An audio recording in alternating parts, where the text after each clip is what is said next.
Today is July 16th, 2024, and it is just 6 p.m. I'm going to call the meeting of the City of Iowa City to order. Roll call, please. Alter. Here. Burgess. Here. Dunn. Here. Harmson. Here. Moe. Here. Saleh. Yeah. Teague. Here. I want to welcome everyone to your City Hall, and to those that are joining virtually, welcome as well. And as you can see that our Mayor Pro Tem is joining us virtually tonight.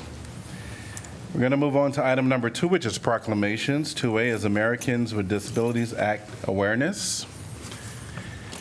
Whereas the American with Disabilities Act was passed on July 26, 1990 to ensure the civil rights of persons with disabilities. And whereas July 26, 2024 marks the 34th anniversary of the signing of the ADA, which expanded access and opportunities for people with disabilities. And whereas the ADA has done this by reducing barriers and changing perceptions and increasing full participation in community life. And whereas the full promise of the ADA will only be reached if we remain committed to our continue our efforts to fully implement this act. And whereas Iowa City affirms the principles of equality and inclusion for persons with disabilities as set forth and embodied in the ADA. And whereas the Iowa City government and residents are proud to recognize the accomplishments and contributions of our residents with disabilities. And whereas throughout this year and on the anniversary of the Americans with Disabilities Act, the City of Iowa City will reaffirm principles of equality and inclusion for all community members and recommits to our efforts to reach full ADA compliance. Now, therefore, I, Bruce Teague, Mayor of Iowa City, hereby proclaim July 26, 2024 as Americans with Disabilities Act Awareness Day, and call upon all community members to commemorate this day, celebrate the progress that has been made, and renew our commitment to the American with Disabilities Act. And to receive this is Ben Garer, Program Director of the University of Iowa for Disabilities and Development, and Iowa City Area Access and Disability Services Coordinating Committee Member.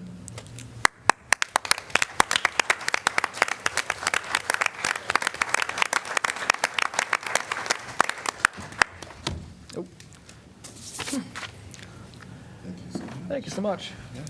Appreciate that. Excellent. Thank you so much for having me.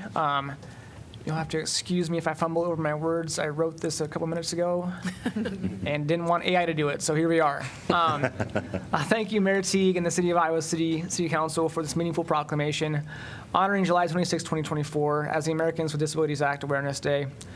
I'm just 1 year older than the ADA, and for the first 20 years of my 35 years, disability did not play a prominent role in my life.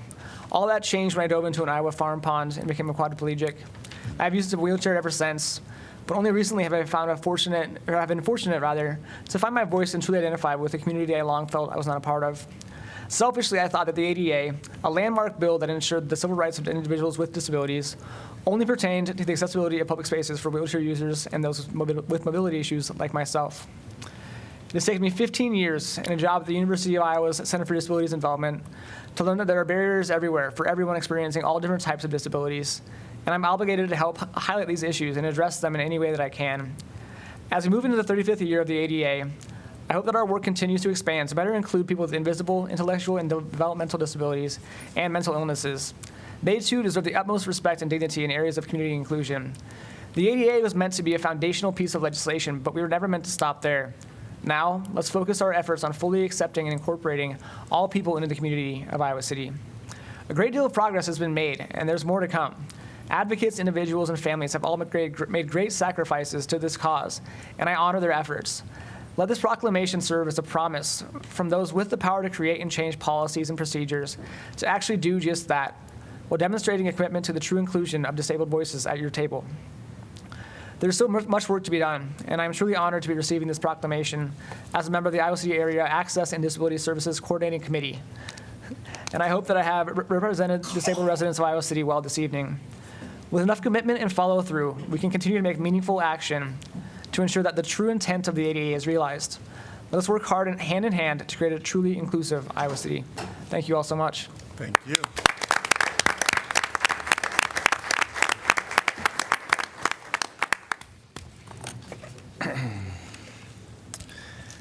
Thank you so much for those words. We're going to move now to our consent agenda, which is items 3 through 7. Can I get a motion to approve the consent agenda? Mayor, can I request separate consideration for 6M? Sure. Can I get a motion to approve consent agenda items 3 through 7, except for 6M, which would be considered separately? So moved. Second. Moved by Don, seconded by Mo.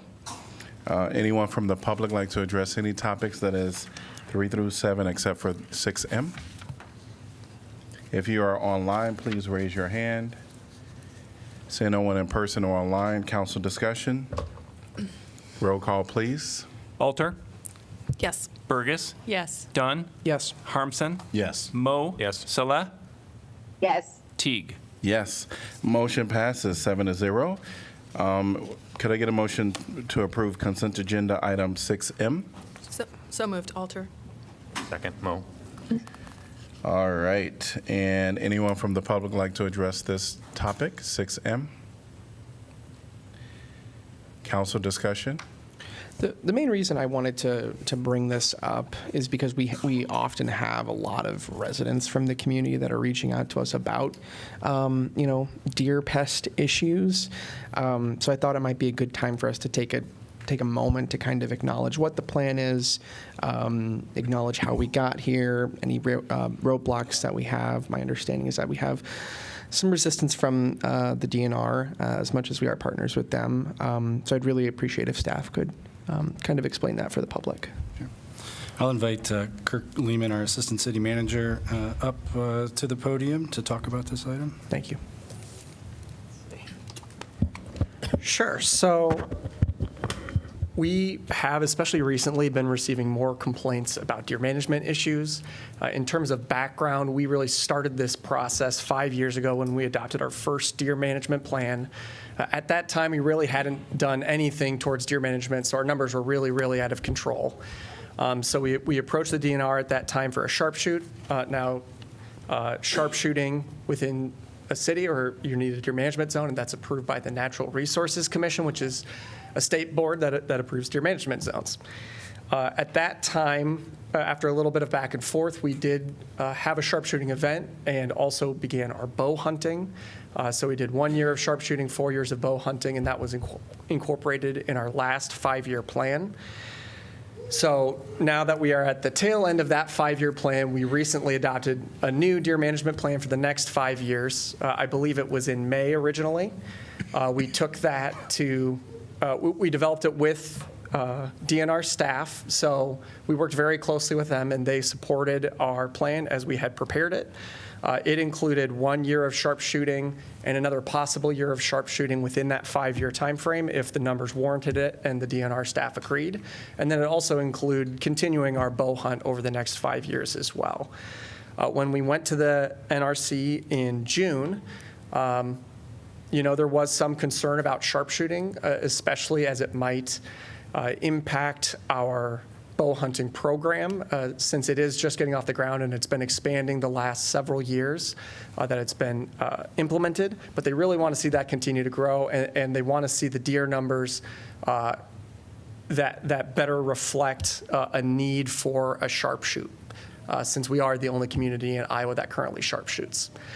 So with that, they approved an amended version of our plan that removed the guaranteed sharpshoot, and it removed that second option for a second sharpshoot, and instead said, hey, we'd love you to come back in 2 years with 2 more years of data, 2 more years of bow hunting, and see if that program continues to grow.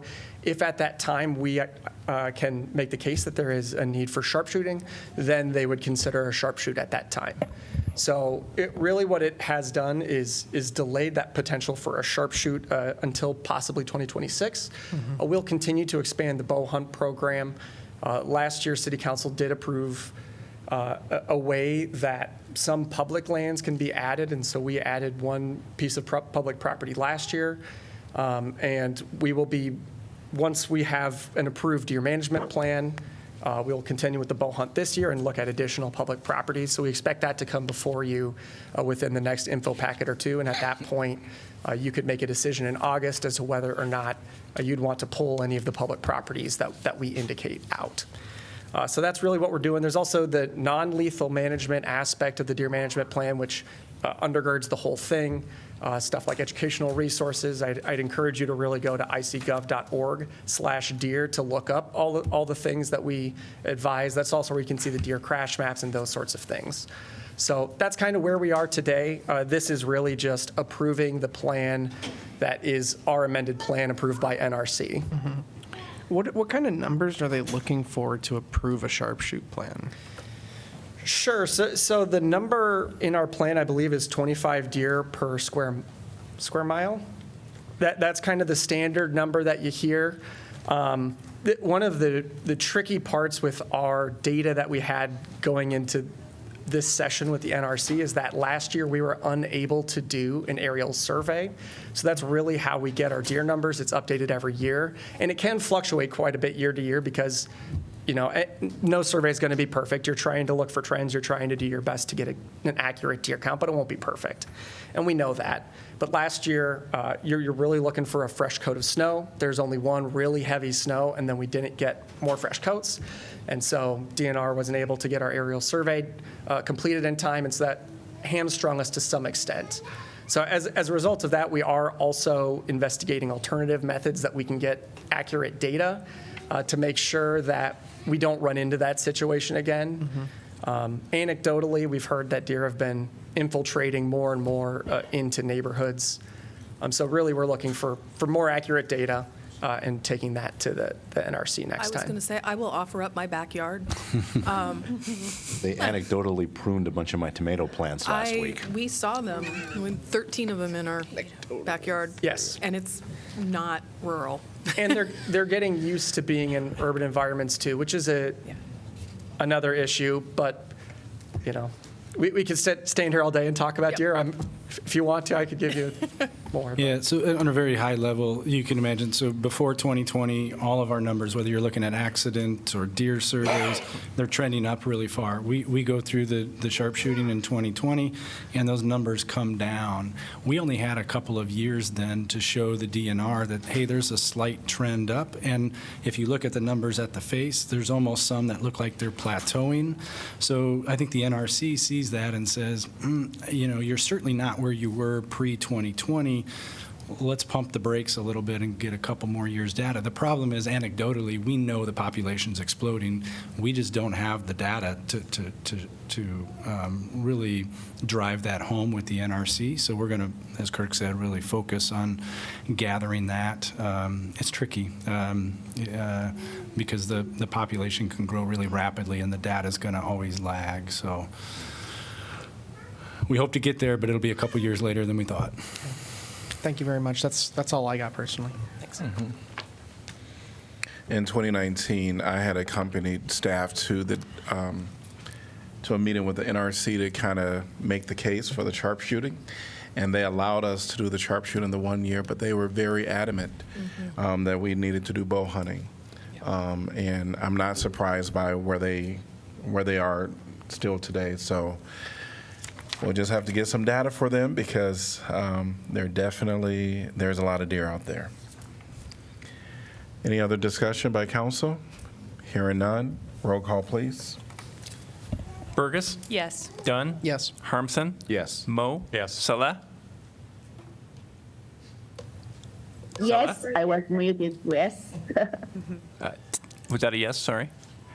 Yes, yeah. Teague. Yes. Alter. Yes. Motion passes 7-0. We are on to item number 8, which is community comment. This is an opportunity for the public to come and comment on things that are not on our agenda. Because the public comment really is intended so that members of the public may be heard by the council. Because community comment is for items not properly noticed on the agenda, council cannot engage in discussion or debate due to open meeting laws. I do welcome people at this time. I'm going to just take a show of hands of how many individuals would like to speak today. If you can raise your hand. If you can raise your hand of anyone that wants to speak. Okay? All right, and we don't see anyone online as of now, and which we won't offer that opportunity for them anyway.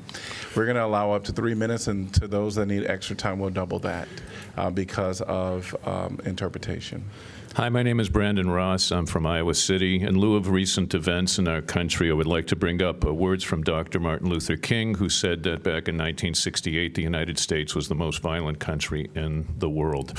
He also said that a country that spends so much more on military than on social benefit is heading down the road of spiritual degradation. And Malcolm X, after John F. Kennedy was assassinated, he said the chickens are coming home to roost. Now, he wasn't insulting John F. Kennedy personally. What he was talking about was that the U.S. internationally was a very violent country, and the U.S. promoted violence overseas, but also even within its own borders, and that John F. Kennedy's unfortunate assassination, his tragic assassination, was actually rooted in this. Domestically, we're a country with the most mass shootings. We're the country with the most school shootings. We have police violence. We have the largest prison population. We have 30% poverty, though we're the richest country in the world, and poverty is a form of violence. People are starving coming over the borders into our country. That's a form of violence. These are all things that have to do with violence. Internationally, we sponsored the violent coup in Ukraine in 2014. Then we armed fascist militias which killed 20,000 Ukrainians in the east over a period of 8 years. Then we stopped the peace talks between Russia and Ukraine in March of 2022, subsequently sending $100 billion in arms to the U.S. installed government of Kiev, that regime, escalating the conflict. We are arming the apartheid state of Israel, which is bombing, may I say, obliterating Gaza. We are arming rebels in Syria, which basically is attacking the government. We are arming Saudi Arabia, which is attacking Yemenis, Yemen is in a state of crisis. We have sent $5 billion in arms to Taiwan, which we want to decouple from China. Vast majority of countries in the world, including the United Nations, see China and Taiwan as one nation. This is unacceptable. And our media. There's a form of violence also because our media does not report on these things. It doesn't really report on the big issues, which is our poverty. It doesn't report accurately on what we're doing overseas. My old professor, Howard Zinn, he used to say this. He said, they complain that we're disturbing the peace, but there is no peace. What they're mad at is that we're disturbing their war, and we need to continue to disturb that war, and we need all to be together and rise up against this form of violence which our country does create. Thank you so much. Thank you. Welcome. And I want to remind people that we'll ask for you to sign in, but in the back are some stickers that you can pre-sign your name and just place it in the basket. And if you wanted to walk back there, you can get your place back in line. Prefiere anotarse, hay un sticker así, puedo poner tu nombre ahí y solo dejar en la canasta y puedes volver en tu mismo lugar en la fila. Ya. Thank you. Welcome. Please state your name and Hola, mi nombre es Ninoska Campos. Soy miembro de la organización Escucha Mi Voz, Iowa City. Hi, my name is Ninoska Campos. I'm a member of Escucha Mi Voz, Iowa City. Estoy aquí por el tema de las viviendas accesibles. I'm here because of the topic of affordable housing.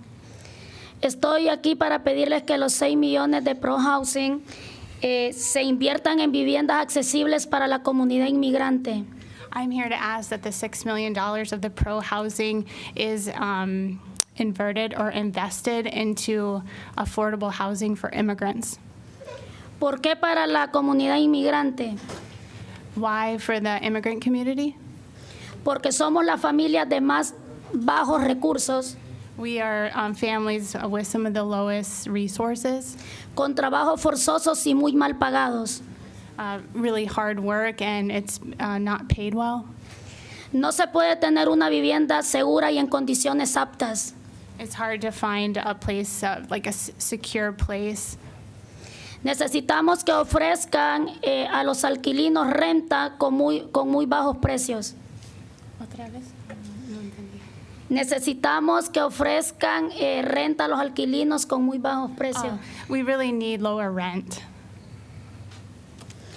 Una vivienda segura es una necesidad estable A place that is affordable is a stable home. básica y puede ser difícil e imposible para la salud mental. Basic, something basic. It can be accessible and easy and help with mental health. Si esta necesidad no la tenemos, This is something that we don't have currently. es muy triste vivir en una vivienda sin un título legal. It's really sad to live in a place that you don't own or you don't have the title to. Vivir temporalmente con familias o amigos Living, short times with families and friends, de forma involuntaria. voluntarily. Vivir en una vivienda de no tener un contrato de arrendamiento. Living in a place where you don't even have a contract or a lease. Es difícil para la comunidad y los trabajadores inmigrantes de Iowa. It's really hard for the workers, the immigrant workers of Iowa City. Entonces pedimos que los $6 millones no se pueden gastar como se hizo en la pandemia del COVID-19. So we ask that you don't spend the $6 million like you did in the pandemic. Necesitamos vivienda de apoyos urgentes, We need supportive, affordable housing. viviendas a corto plazo y no a largo plazo. Places that we can be for longer periods of time. Para la comunidad inmigrante, gracias. For the immigrant community. Thank you. Thank you.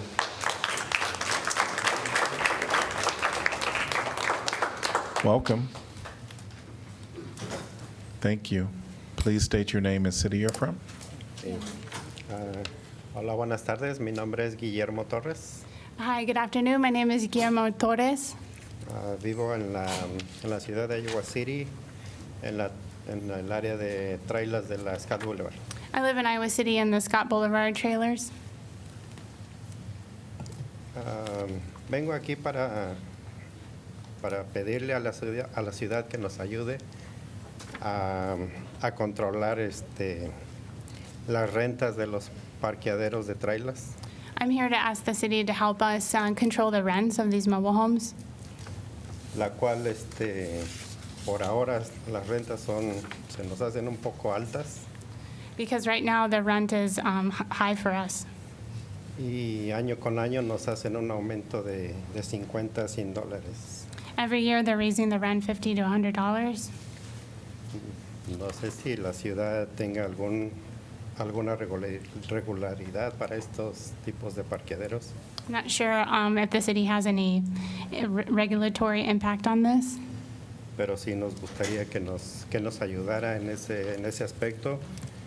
But we would like some help in this area. La cual los servicios son muy pobres los que dan y no son suficientes. Including the services that they give are very poor and they're not sufficient. La electricidad el alumbrado no es muy bueno. Like the lighting is not very good. En este tiempo de temporada de lluvias, las calles se llenan muy fácil y es difícil de caminar.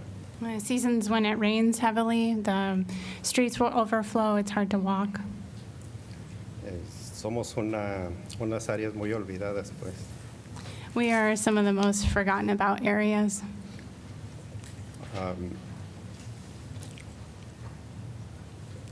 Perdón. Tómate tiempo. Nos gustaría que el dinero que ganó la ciudad lo invirtieran un poco en nuestras comunidades latinas.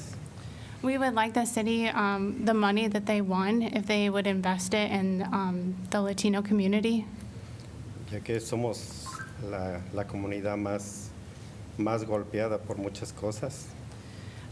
We're a community that has taken a lot of hits for a lot of different reasons. Y por nuestra situación que estamos de no tener algún seguro social, no tenemos manera de defendernos mucho. Especially because of the reason that we don't have Social Security numbers, it's hard to defend ourselves in different ways.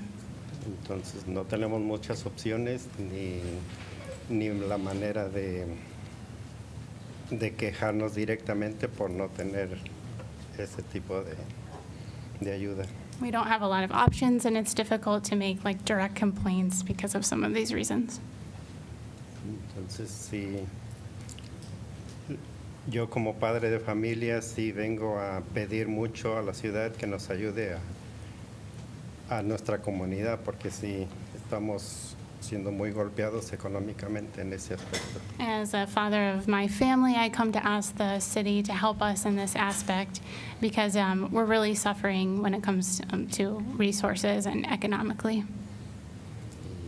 Sería todo. Muchas gracias. That's it. Thank you so much.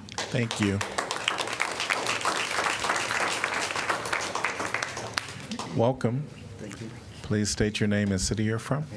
Si puede dar su nombre y la ciudad donde vive y firma aquí. Buenas tardes, autoridades. Mi nombre es Santos Rivas. Good afternoon. My name is Santos Rivas. Vivo acá en la ciudad de Iowa. I live in Iowa City.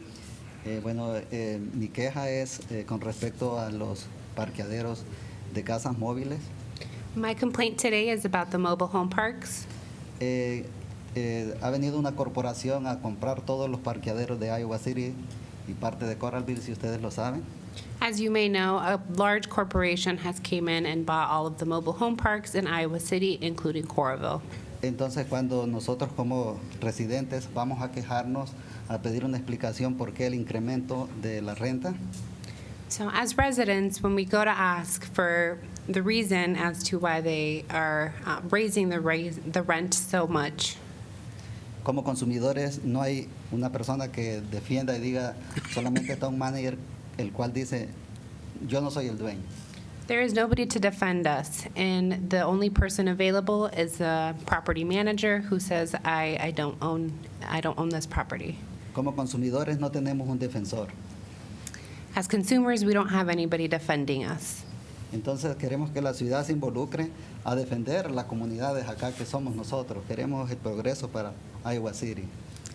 So as a city, I would like to see see them defend us as a neighborhood. Las corporaciones que han venido a comprar son de otros estados. The corporations that have come in come from other states. Vienen a poner rentas, a subir la renta, como que si nosotros viviéramos en estados donde ellos están, que ganan la hora el mínimo a $25. So a lot of them come and impose huge rent raises, similar to the ones that they have maybe in their other states where they have a minimum wage of $25 per hour, where we don't have here. Entonces queremos que la ciudad se involucre y pueda tener un regulador de precios.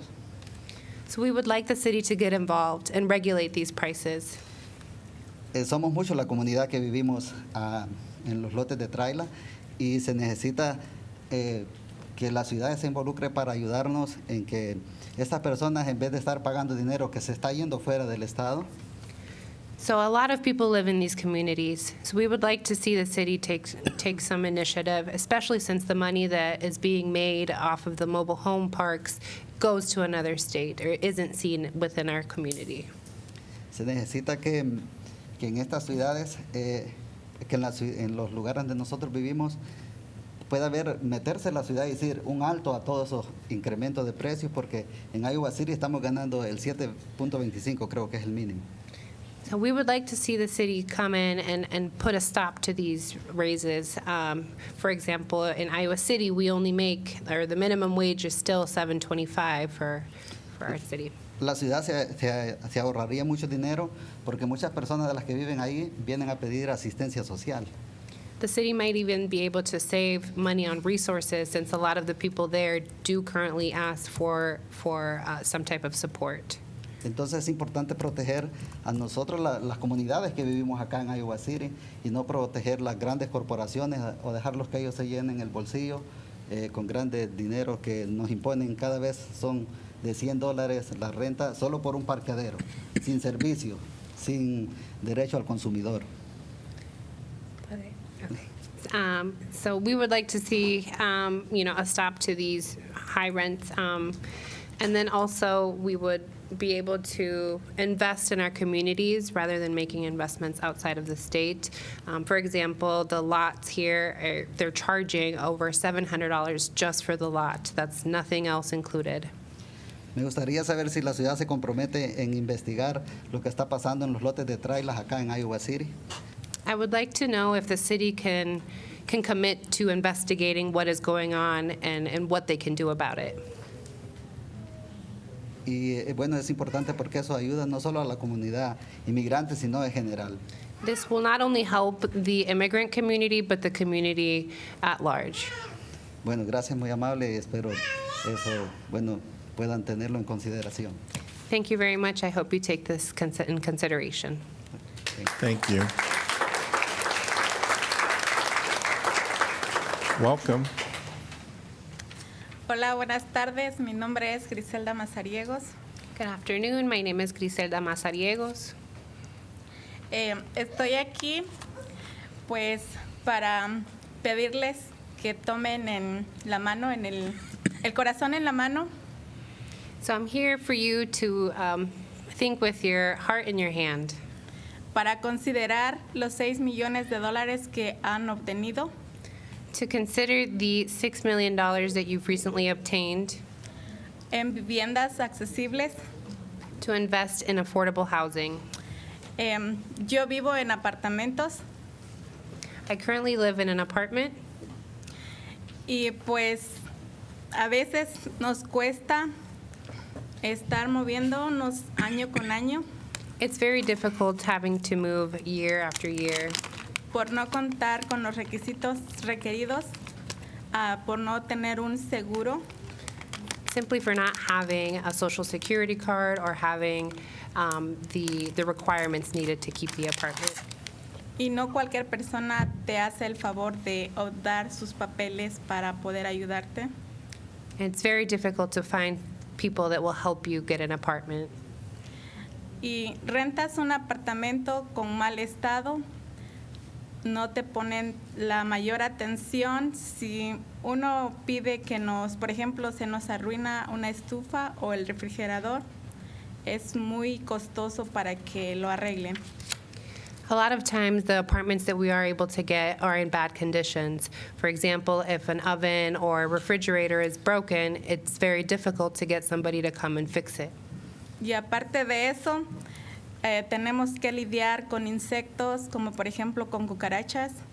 On top of that, we also have to deal with pests, including roaches. Y entonces, por eso nosotros a veces pensamos y venimos aquí para pedirles que sean considerados para que nosotros podamos obtener viviendas más favorables. So I come here today to ask the city to consider providing more housing that will provide favorable conditions.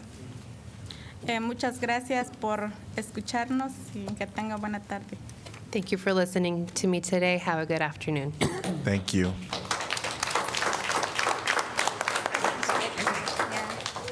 Hi, Welcome. good afternoon. My name is Fernanda, and I'm also here to talk about the increase of money in our mobile homes. And please state the city you're from.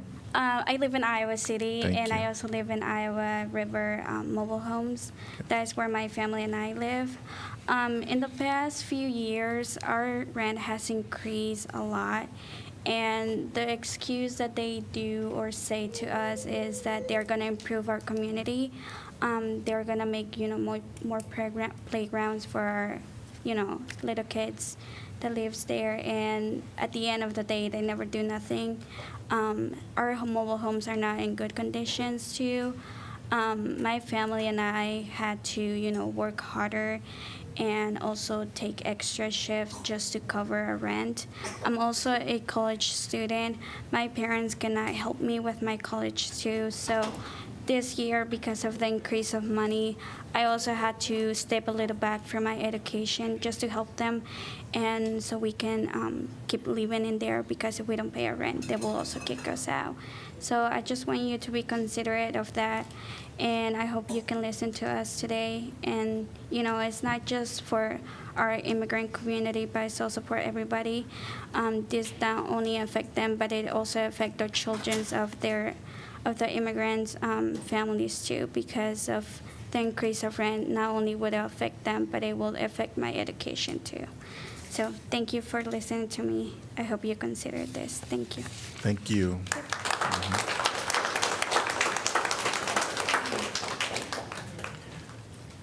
Welcome. Please state your name and city you're from, and if you have Buenas do you noches. have a sticker? No, español. Buenas noches, mi gente. Good evening, my people. Mi nombre es Gistene. My name is, ¿cómo te llamas? Gistene Caseis. El problema que yo tengo sin trabajo, no tengo donde de vivir, sin nada. Yo creo que tú me das ayuda.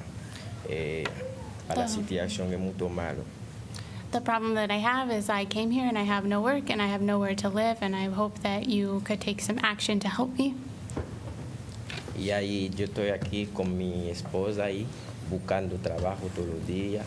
Yo viví la como amigo mío. Yo no tengo día ni para salir, ni para hacer todo. Yo quiero que me ayude para eso, porque yo estoy en situación muy mala. ¿De dónde vienes? De Haití. ¿Cuándo llegaste? Tengo 2 meses aquí. I'm from Haiti. I came here 2 months. I'm here with my wife. Every day I go out looking for work. I'm staying with some friends, but I need help finding a place. Está bien, gracias. Yo no te voy a decir más nada. That's it. Thank you. I'm not going to say anything else. Thank you. Will you please sign your name? Thank you. Welcome. Buenas tardes, mi nombre es María Ayala. Good afternoon. Good afternoon. My name is Maria Ayala. Vivo en el 808 West Wind, Iowa City. I live at 808 West Wind, Iowa City. Como madre, vivo con mi hija. I am a mother and I live with my daughter. Yo cuido a mis nietos porque ella tiene que ir a trabajar. I look after my grandchildren when my daughter has to work. Y como ella es madre soltera, tengo que ayudarla porque es muy caro pagar el cuidado de los niños. Because she is a single mother, I help her take care of the children because childcare is very expensive. Y ella tiene 2 años, más de 2 años viviendo ahí. She's lived in that apartment for about 2 years. Ella cuando empezó pagando $8.25.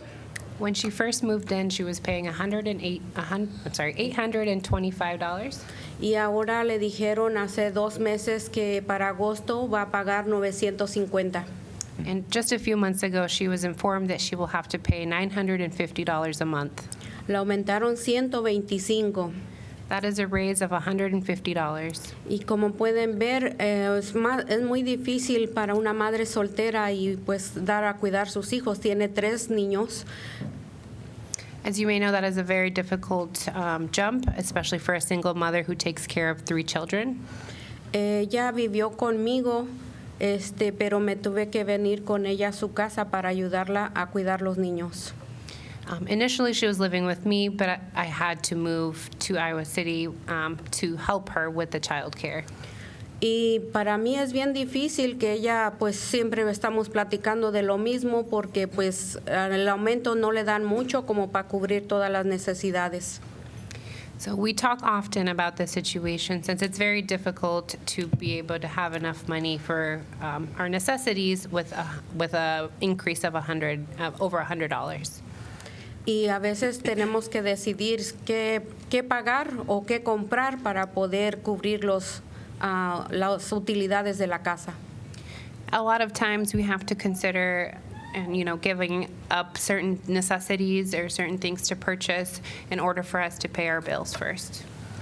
Y para mí es bien difícil pues estar en esa situación y somos una comunidad hispana y pues todos pagamos taxas, pero yo veo muy difícil que hoy aquí viviendo en Iowa City las rentas son muy caras.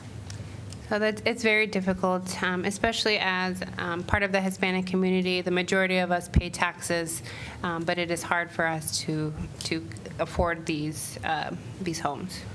Ustedes pueden ver cómo Iowa City ha crecido en la comunidad migrante por lo mismo que necesitamos trabajo y ningún trabajo se acabala de la gente. So as you may have noticed, the migrant community has increased here, and mainly because of the need of workers. A mí me gustaría trabajar, pero tengo que decidir si cuidar los niños o trabajar para poder ayudar a mi hija. I would like to work, but I am unable to since I have to take care of my grandchildren. Y me gustaría que ustedes como ciudad y que ahorita están en su cargo, pues nos oyeran a todos los que hemos estado hablando y se pusieran su mano en el corazón, porque pues en algún momento fueron inmigrantes o sus padres o sus abuelos. So I would like for you to consider this and the words of everybody who's spoken before me, to just think about it since maybe you are an immigrant or you have a family member who immigrated to this country. Y les agradezco mucho que pues nos hicieran un poco de atención a nuestra petición y gracias y que Dios los bendiga. I would be very thankful for your attention to the petition that we've made today. Thank you very much. Thank you.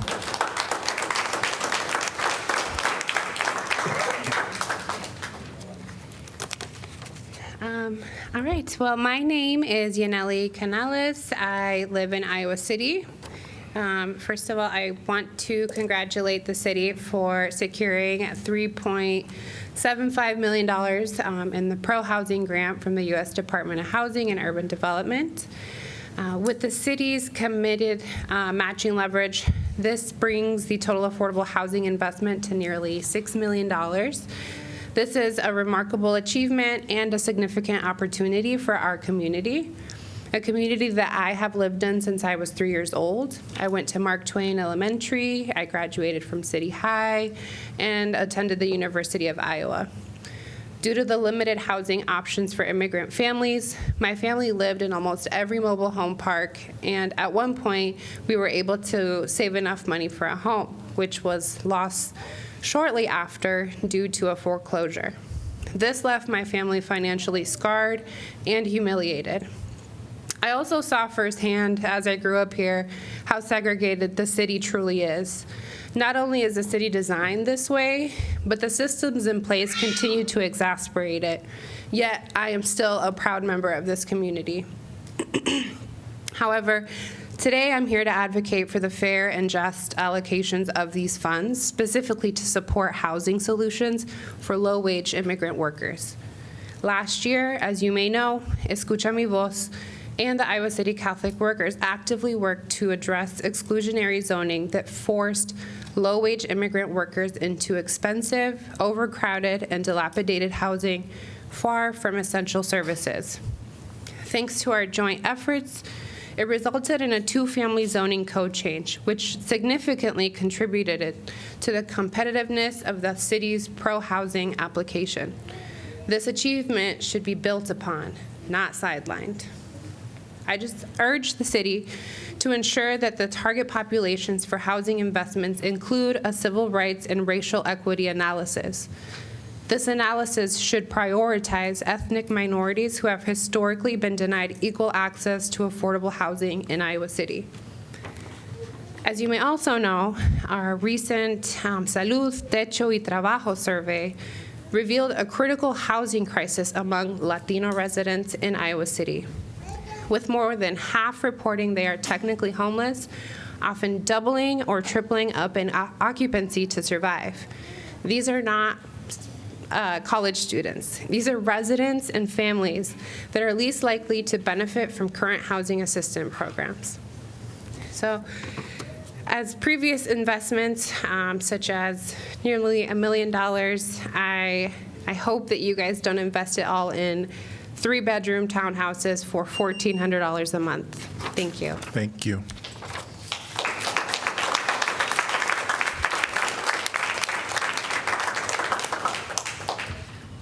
Welcome. Thank you. My name is Clinton Dimambu. I live in Iowa City. I am an African community organizer. I would like to thank all of you for the hard work, for the grants you get for affordable housing program in Iowa City. I believe you know our problems as an African refugee immigrant here in Iowa City, and I hope you will solve it. Thank you and congratulations. Thank you.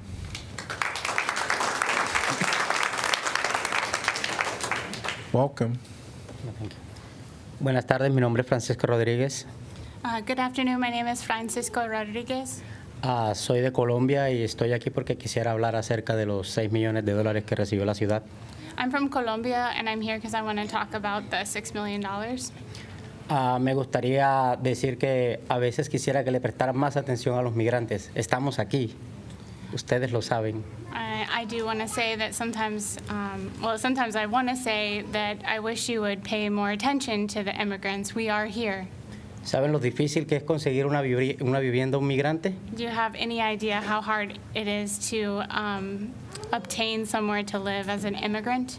Incluso si tienes permiso de trabajo, si tienes social, a mí me salió el permiso de trabajo y me tomó más de 6 meses conseguir una vivienda digna para poder vivir. Even if you have a Social Security and a work permit, I just got mine and it took me more than 6 months to find a place. En esos 6 meses apliqué para diferentes apartamentos. Por cada persona eran $50, éramos 5 personas. Aplicamos más de 10 veces. During this 6-month period, I applied for several apartments. There were 5 of us. Each time I applied, I had to pay $50 application fee for each of the 5 of us. I applied for over 10 places. Muchas veces ponen en el contrato cláusulas ridículas, como si botas el control del aire acondicionado, te cobramos $1,000.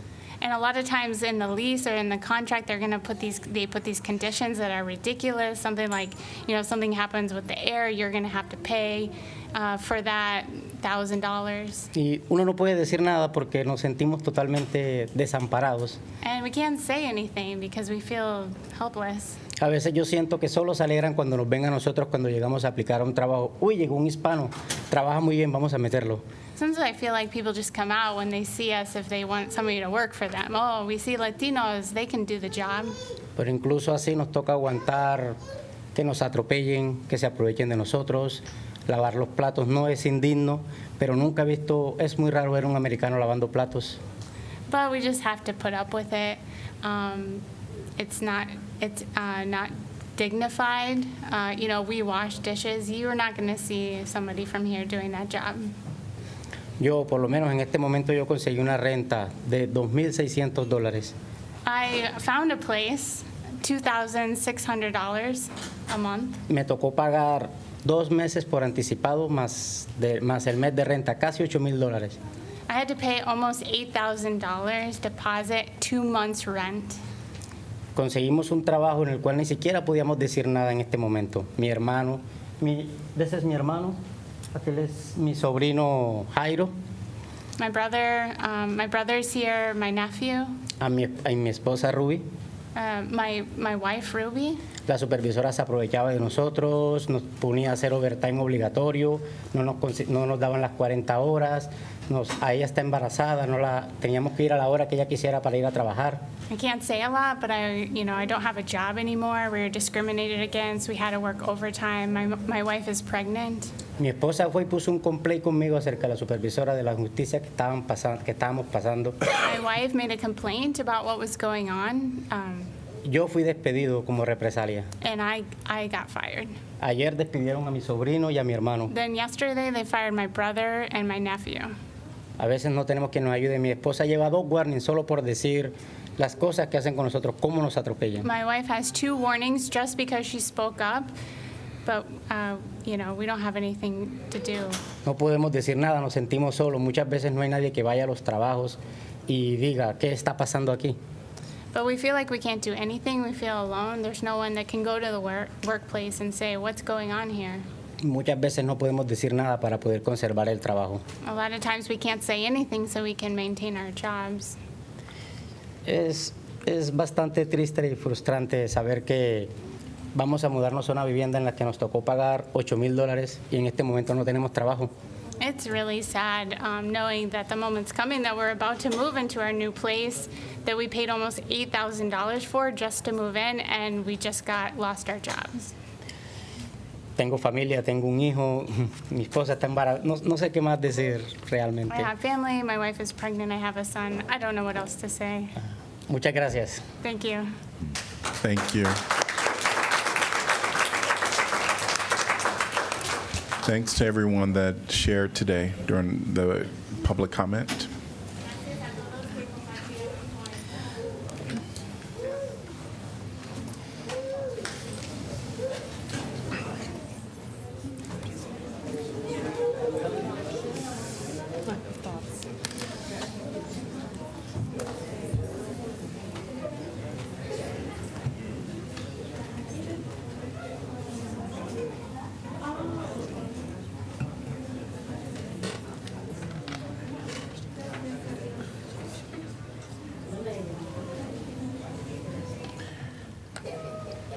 We are at 9A, City Hall Roof Replacement Project.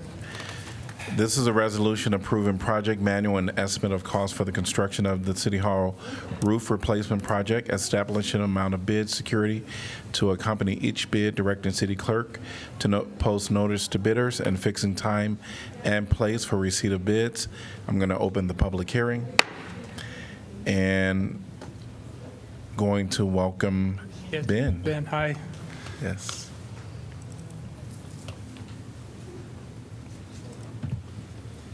So this is the public hearing for the roof replacement project on this building. We're going to replace, the project includes replacing, removal and replacement of the roof on sections that cover the police department and fire station, and also this building. And then we have alternates for spot repairs and coatings on the North Bay, was where engineering is, and then also the East Wing where City Hall is. So estimated cost of construction is $545,000. We're looking to open bids mid-August, awarding at the August 20th meeting, and then we'll start later this fall and finish by Thanksgiving. So, any questions? I'm assuming none of this can be delayed. No, I think with the leaks we had last winter, Sure. we probably really ought to get it done before this Understood. coming winter. Understood. Yes. All right. No other questions? Thank you. Would anyone from the public like to address the topic of the City Hall roof replacement project?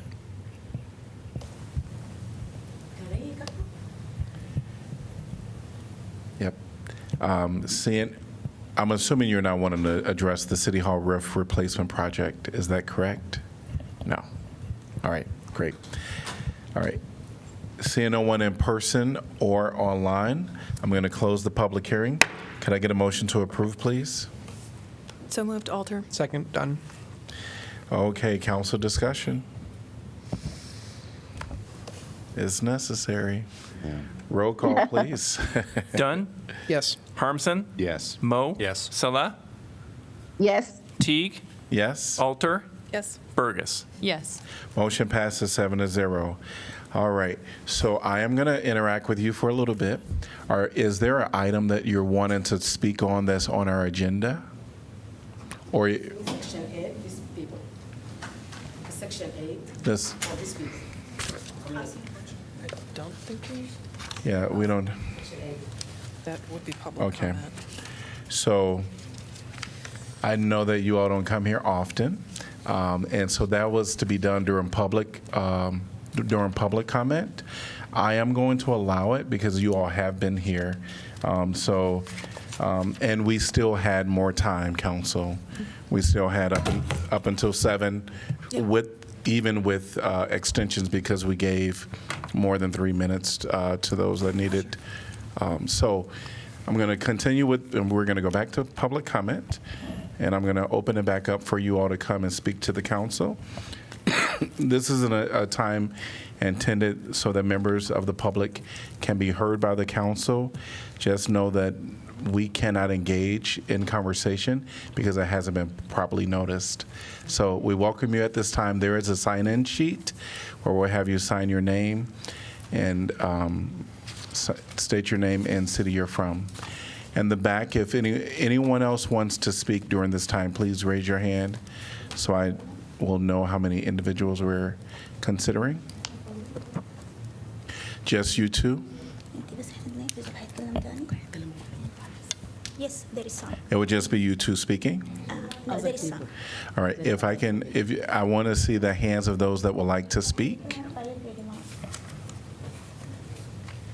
Okay, great. We will have the 4 that have stood up to speak. In the back, there is a little sticker that I'll ask you to go and sign your name on. Thank you.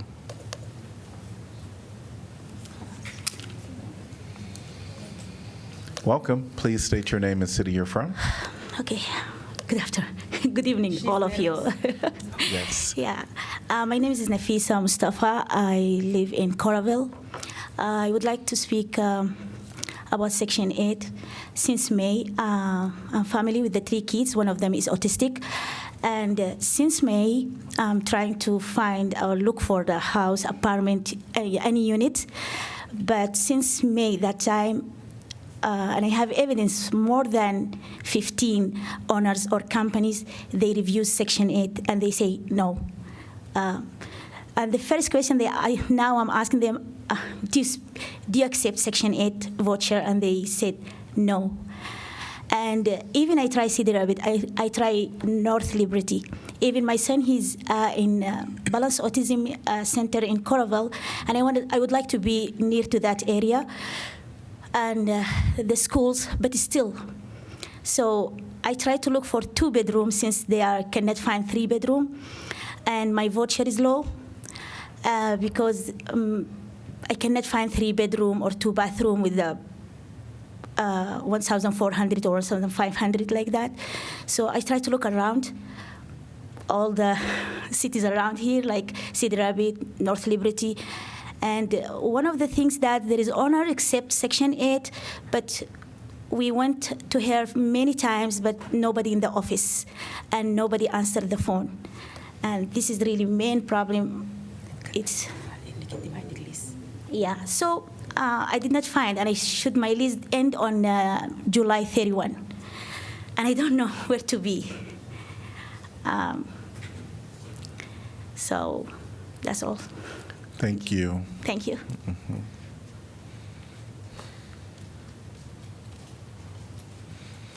Welcome. Please Hello. state your name and city you're from. Hatim Saleh, Iowa City. Great. And there's a basket you can place the sticker in. Thank you.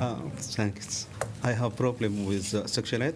I am qualified for 3 bedroom, but still live in 2 bedroom for a long time, almost 6 years now. I can't afford to move to 3 bedroom because the price outside is around 1,900, while the voucher is only 15 something. And there is no resource in the city. There is nothing to show you which landlord accept Section 8. You go pay like $35 per household, or $70 with my wife, apply for any housing. We lost our money, and they cost us. We don't know the reason. Maybe they don't accept Section 8.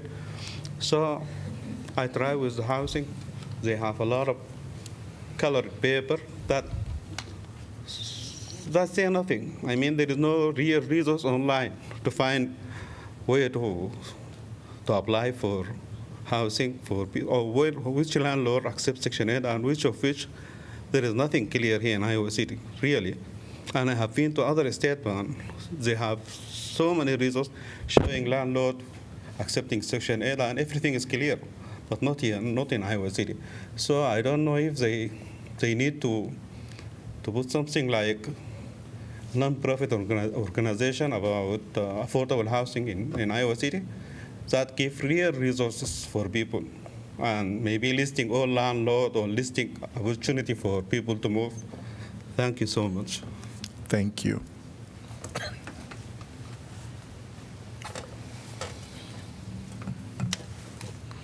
Welcome. اسمي سوسن. Okay. I'm going to interpret it for her.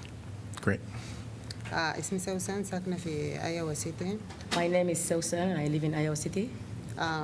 بفتش على بيت يعني كل ما أعبي في محل بيقولوا ما بيقبلوا سكشنات. إحنا أسرة كبيرة 7 أشخاص بنحتاج بيت أكبر فعبينا كتير ما في يعني أي حدا بيقول لك ما بقبل سكشنات. الحاجة الثانية المبلغ اللي خاتينه لنا ما بغطي حتى يعني إحنا مفروض 4 غرف حتى 3 غرف ما بغطي. Okay, she said she applied for a couple houses and all got rejected. And she tried for months, and they are a big family. They are 7, and they should have 4 bedrooms. She's trying to looking for 3 bedrooms, but the voucher amount is not enough. And that's her problem now. She couldn't find anything that fit for her voucher. Will you always step closer to the mic, please? Oh, Thank you. Oh, sorry. Both of you, whenever you speak. Yes. يعني صعب يعني دورت كتير يمكن أكتر من 6 شهور بدور وما في شيء. أي حدا يعني هاوس أصحاب البيوت بيقولوا ما بنقبل. التاون هاوس نفس الشيء بيقولوا ما بنقبل سكشنات. وفي واحدين يعني عبيت معاهم بياخدوا القروش بيقول لك بنقبل لما ترجع لهم بيقولوا لك سوري ما بنقبل سكشنات. She's searching for more than 6 months, and no one accepted her voucher. Some of them accepted her voucher. She paid the application fees. After that, they say, sorry, we cannot accept Section 8. فيعني المشكلة إنه واقعين فيها إنه أغلبية الناس اللي عندها بيوت هنا في أيوة سيتي ما بتقبل السكشن 8. Most of the owners or rental office, they are not accept Section 8. Okay. Thank you.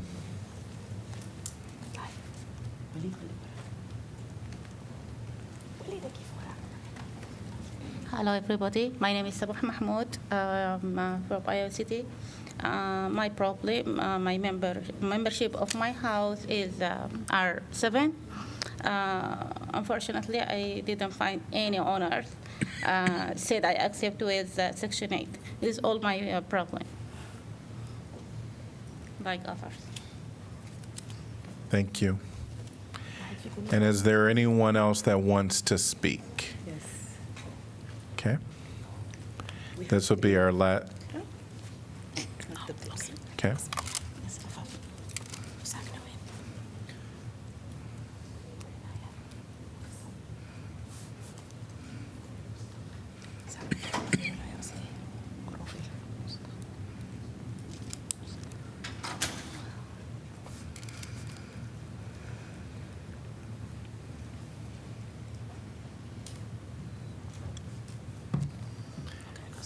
Welcome. Please state your name and city you're from.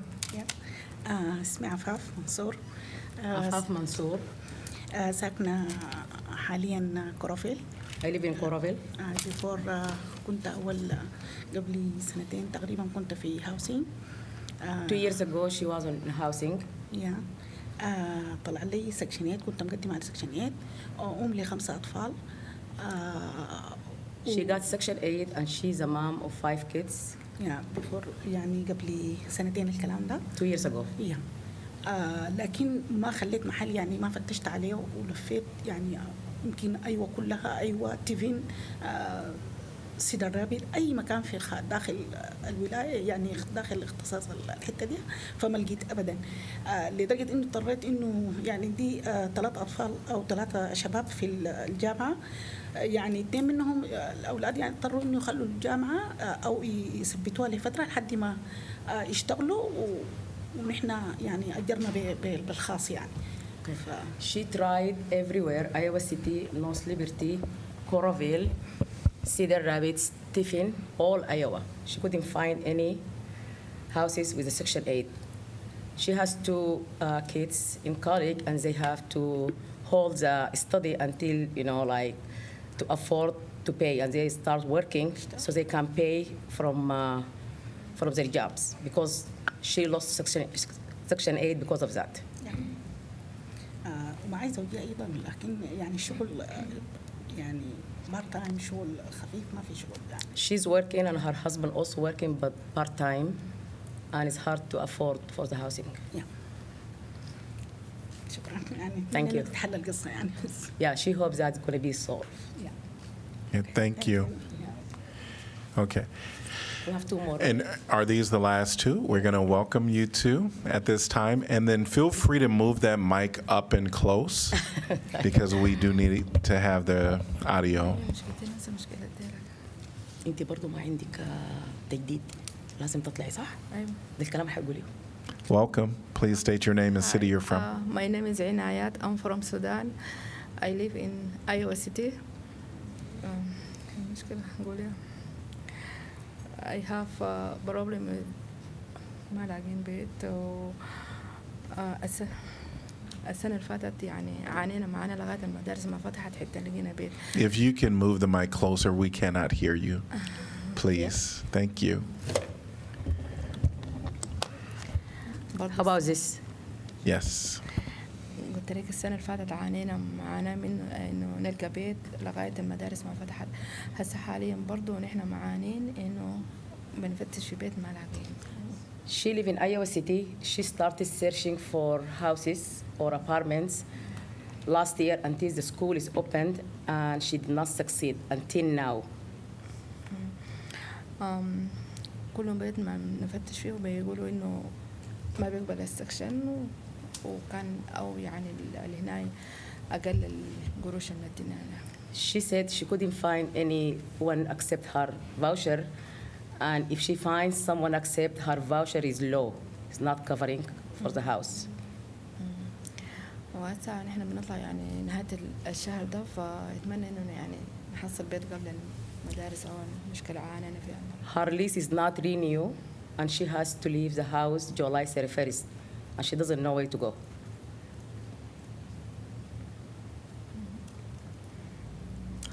خلاص يعني أقول إنه أنا عندي أولاد وأنا عندي كم؟ 3 ويعني مطقطقة. She had 3 kids, and she is a single mom. أريد حل يعني مشكلة البيت يعني قبل المدارس وكده يعني. She said she wants, you know, like solution for this before the end of the month. Thank you. Thank you.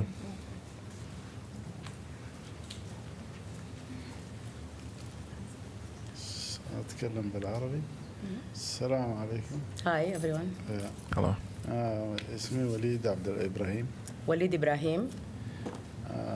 قبل كده عبيت في السكشنات ده، كل مرة بيقولوا لنا خلاص أوكي، بنقوم نعبي وندفع الفلوس، وبعد شوية بيقول لك نحن أنت ما أكسبت، ما بقبل سكشنات. كل مرة نعبي، يعني عبيت يعني 6-7 مرات، أخذوا الفلوس وبعدين قالوا ما أكسبت.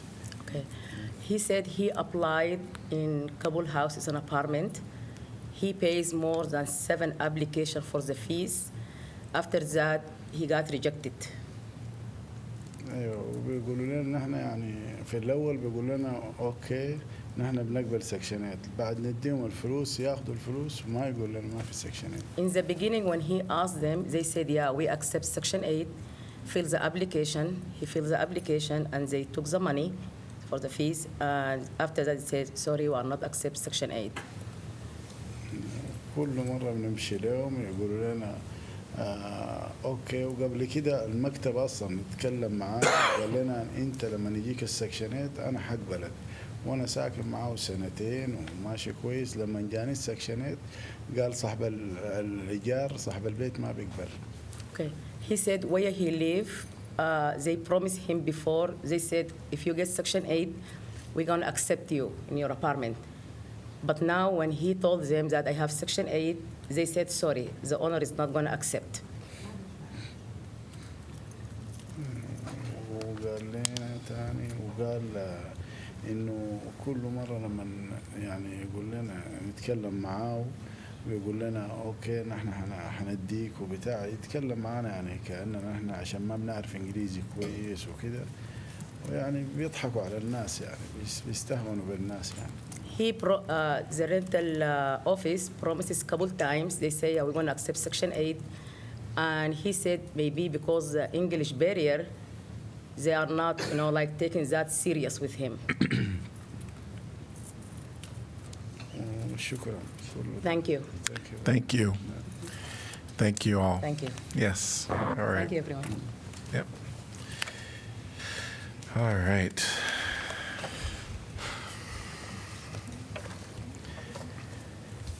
We are going to move on to item number 9B, which is Convey Easement to MidAmerican Energy Company. This is a resolution approving the conveyance of an underground utility easement to MidAmerican Energy Company across Lot 174, Whispering Meadows Subdivision, Part 2. I'm going to open the public hearing, and I'm going to ask that our staff, Eric Gores, kind of start this off. Oh, no. Thank you, Mayor. The description I would give for this is that MidAmerican had laid power line kind of on a north-south basis between homes on Regal Court and in that area, and ran through some property that was at that point undeveloped. It is now being developed, and so they need to relocate that line, and the most convenient location for that is the west 10 feet of a lot owned by the city at 2551 Nevada Avenue. MidAm is paying us fair market value for the easement, and so staff would recommend approval. Any questions for Eric? Hearing none. Anyone from the public like to address this topic? If you're online, please raise your hand. See no one in person or online, I'm going to close the public hearing. Could I get a motion to approve, please? So moved. Second, Harmson. Moved by Dunn, seconded by Harmson. Council discussion. Roll call, please. Harmson? Yes. Mo? Yes. Saleh? Saleh?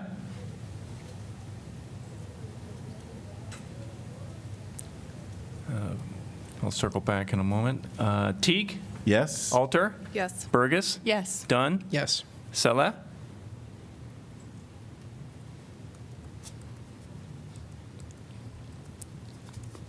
You see any indication that She's still on. Well, she's still on. Okay.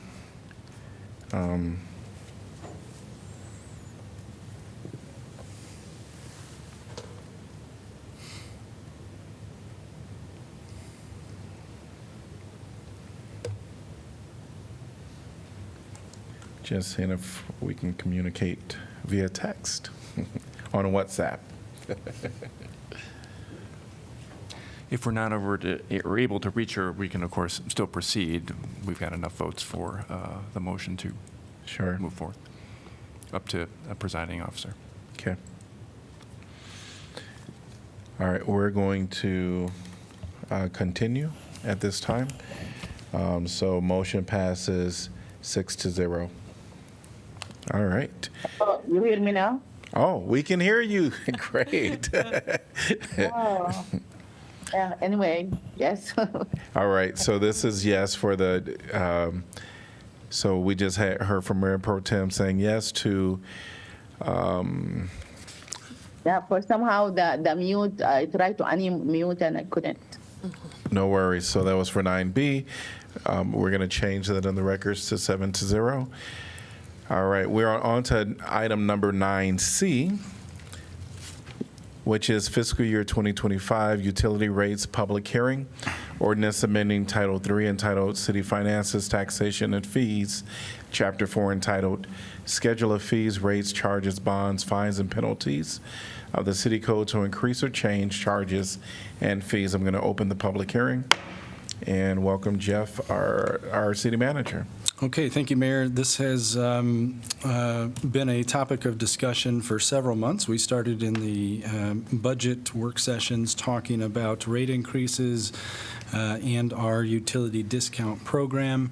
After a couple of conversations, council asked staff to prepare changes to our utility discount program that would increase the discount for eligible customers from 60% to 75% of the minimum monthly charge for our water, wastewater, and stormwater utility fee.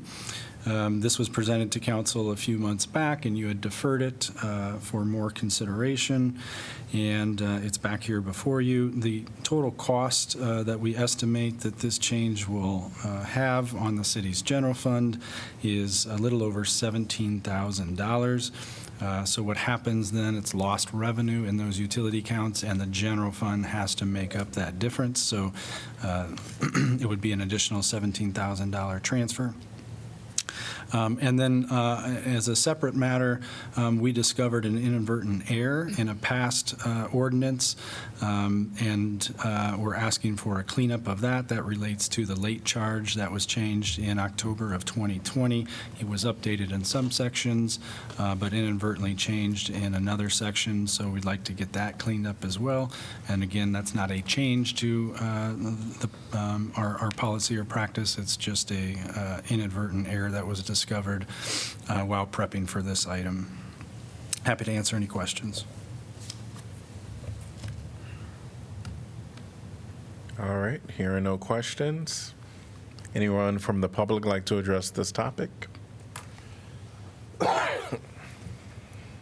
Seeing no one in person or online, I'm going to close the public hearing. Could I get a motion to give first consideration? So moved. So moved. Moved by Salah, Second. seconded by Mo. Council discussion. Roll call, please. Mo? Yes. Salah? Yes. Teague? Yes. Alter? Yes. Burgess? Yes. Dunn? Yes. Harmson? Yes. Motion passes 7-0. Item number 9D, parking and traffic engineering cameras. This is an ordinance amending Title IX entitled Motor Vehicles and Traffic, Chapter 11 entitled Traffic Cameras, Drones, and License Plate Recognition Systems, Section 2 entitled Definitions to allow transportation services to use automatic license plate recognition systems or devices for parking purposes, and to clarify the definition of automatic traffic surveillance system or device. This is the first consideration. Could I get a motion, please? So moved. Second. Moved by Mo, seconded by Alter, and I'm going to turn it back over to Jeff. Okay, so a little over a year ago, the council approved some new parking equipment in our ramps, and a few of those ramps, not all of them, we opted for some license plate reader functionality. And as we were going through the installation process, recalled that this code section could limit the use of those license plate readers for our Transportation Services Department. So we're here before you to ask for an amendment to the code that would allow for the license plate reader technology for the purposes of managing our parking operations in a few decks. And I'm going to talk a little bit about how these license plate readers would be used. But first, just a little history on this code section that was provided in the memo. This code section was the focus of council discussions back in 2013. And at that time, the city was considering the use of red light and or speed cameras that you're probably now familiar with that are used in other cities throughout the state and throughout the country. Our ordinance was written to explicitly prohibit the city from using those types of technology. However, it was written more broadly, and now we're encountering a situation in which it would affect our ability to use it for our parking management. So from a parking standpoint, license plate reader have been installed in Chauncey Swan and our Harrison deck. Those are two ungated facilities. So meaning you just pull right in, you don't have to pull a ticket and a gate to come up, you don't have to ticket out. So the license plate readers would aid in the operation of those two facilities. And then we also installed it in the Capitol Street deck, which is a gated facility, and it has some functionality that we wanted to explore the use of in that deck as well, but we didn't go so far as to install it in all of our gated facilities with the thought that we'd like to have some experience with it first to see how it goes. So how the license plate readers work, essentially a driver enters the ramp, the license plate reader reads the plate, and it's able to be kind of placed into a database. If there's no permit tied to that license plate, then there's a grace period, and the vehicle owner then has to pay at a pay station or through the app. And if no payment is received, we then from an enforcement standpoint can identify that this vehicle has no permit and also has not paid, and we can enforce that. So you can imagine that in the Chauncey Swan deck, right? You pull in, it reads your plate, you don't pay, then after a while we're notified that yes, you can enforce against this particular vehicle. So some of the operational benefits and the customer benefits, and Mark Rommel, our Associate Director for Transportation Services, is here and can answer some additional questions if you have it. But from an operational standpoint, we can use it to measure real-time occupancy, and it will allow us to move to virtual permits as opposed to hang tags. So right now we issue hang tags every year to our customers. You have to have that in your window. We'll be able to use just the plates themselves for those permits. It's able to help us be more efficient with our enforcement and also identify vehicles that may be on our tow list. So vehicles that have a number of citations that are eligible for tow. We can certainly identify those vehicles through this technology. Currently, what we would do is the parking enforcement officer, when writing a citation, would get that ping that this vehicle is on the tow list and would initiate that tow. And it could also help us prevent ramp storage of vehicles. So we do have a challenge that is very labor intensive and difficult for us to enforce, and that's people that park in a deck and leave their car there for a long period of time. You may think that that would be an expensive exit, but if they just say that they had a lost ticket, then they're able to pay the one-time lost ticket fee and move out. So preventing capacity in our decks from getting eaten up by ramp storage would be another operational benefit. From a customer standpoint, there is ease in the permit process, essentially just registering a vehicle. You can also register multiple vehicles per household. So instead of me handing a permit to my wife, we can actually just register both vehicles, much more simplistic. There is a lost ticket fee, and people do have to pay that fee. So if you park for 2 hours, instead of the $2 charge, if you lose your fee, you're hit with a $20 plus lost ticket fee. With the license plate readers, we'll actually be able to tell when you moved in, when you came into the ramp, and went out. So those that legitimately lose their ticket will certainly not have to pay a higher fee. We're able to do some external marketing, essentially on the decks. If we move in this direction on occupancy level, we can do more real-time occupancy data, which at a few of our decks would be very helpful. And then on the Capitol deck specifically, one of the things that we want to look at is the speed of exiting. So with the license plate readers, it can read as a vehicle approaches the exit, and instead of going through the process of entering your ticket, and it will actually be able to automatically raise a gate, say if you had a permit, or automatically calculate that amount due as you pull up to expedite the payment processing. There's some future operational benefits that we'd like to explore, but we're not there quite yet, including the ability to potentially reserve parking spaces or manage our decks different for events. So such as a home football game, we could choose to manage a couple of decks a little bit differently for some greater efficiency there. The second piece of the ordinance is a clarification item. It deals with our traffic engineering cameras. We've had traffic engineering cameras for a long time, predating the 2013 ordinance. Those are the cameras that are at the intersections, lighted intersections in town. They serve a primary purpose to assist the orderly flow of traffic, so we can remote into those cameras from a traffic engineering standpoint. If there's signal timing issues, we can see that without having to deploy staff there, which is especially nice on nights and weekends. We also use that to aid in things like our snow removal process. We'll be able to see real-time street conditions through those, and certainly, as we can all appreciate over the last several months, can help us observe flash flooding conditions at intersections too. So those are the primary focus of traffic engineering, but over time, the police department has utilized some of that footage for their investigative purposes. So they've assisted in homicide investigations, assault investigations, and a number of other things. So that's a secondary use. But we felt if we were going to get into this code section, that clarification was not made in 2013. And we felt like this is the appropriate time to make that clarification. So you'll see that in this as well. We did just recently in the budget process have a discussion about license plate readers for the police department, the flock cameras, if you remember. Those are the cameras that the university has deployed around campus that read license plates.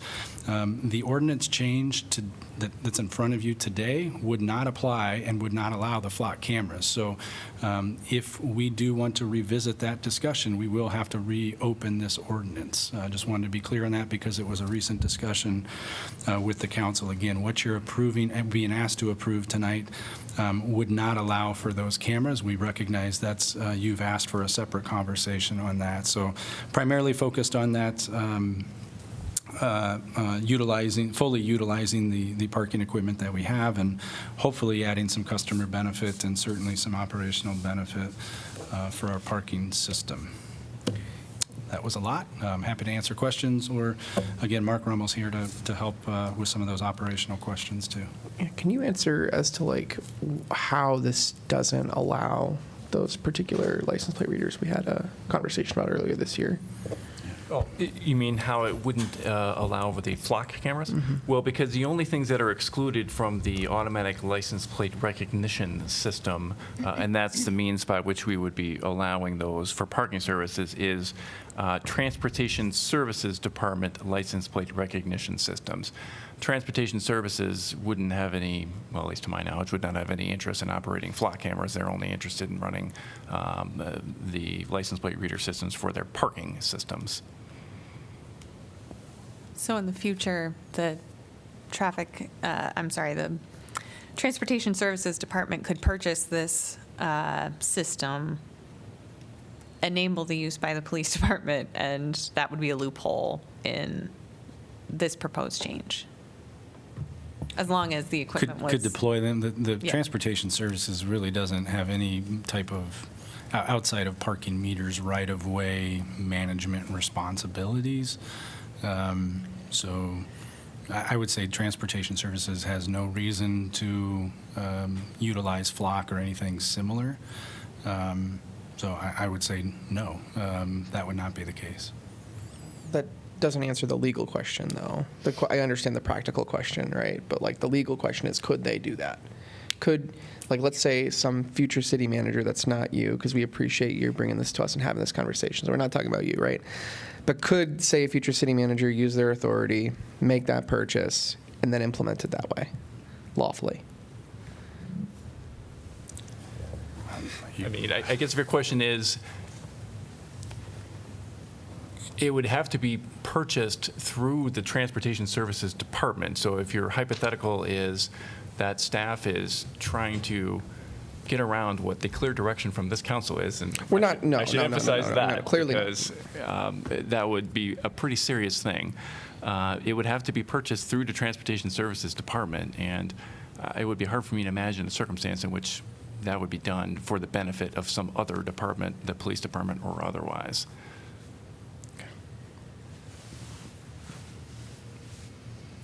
I just have a question about the current ordinance and the use of the traffic and engineering department cameras, the ones that are at the intersections. Yes. So it was news to me when Jeff and I met on Friday that those have been used in investigations for a long time, and just wanting to kind of clarify that that use would continue, I think is the intent. Is that right? Yeah. So I do think if the policy didn't change in 2013 when this ordinance was enacted to eliminate the use of those cameras for the purpose of law enforcement unless there was an officer present, like how do we get around that? Like how has the current use of the traffic and engineering cameras complied with the ordinance prior to this amendment that's in front of us tonight?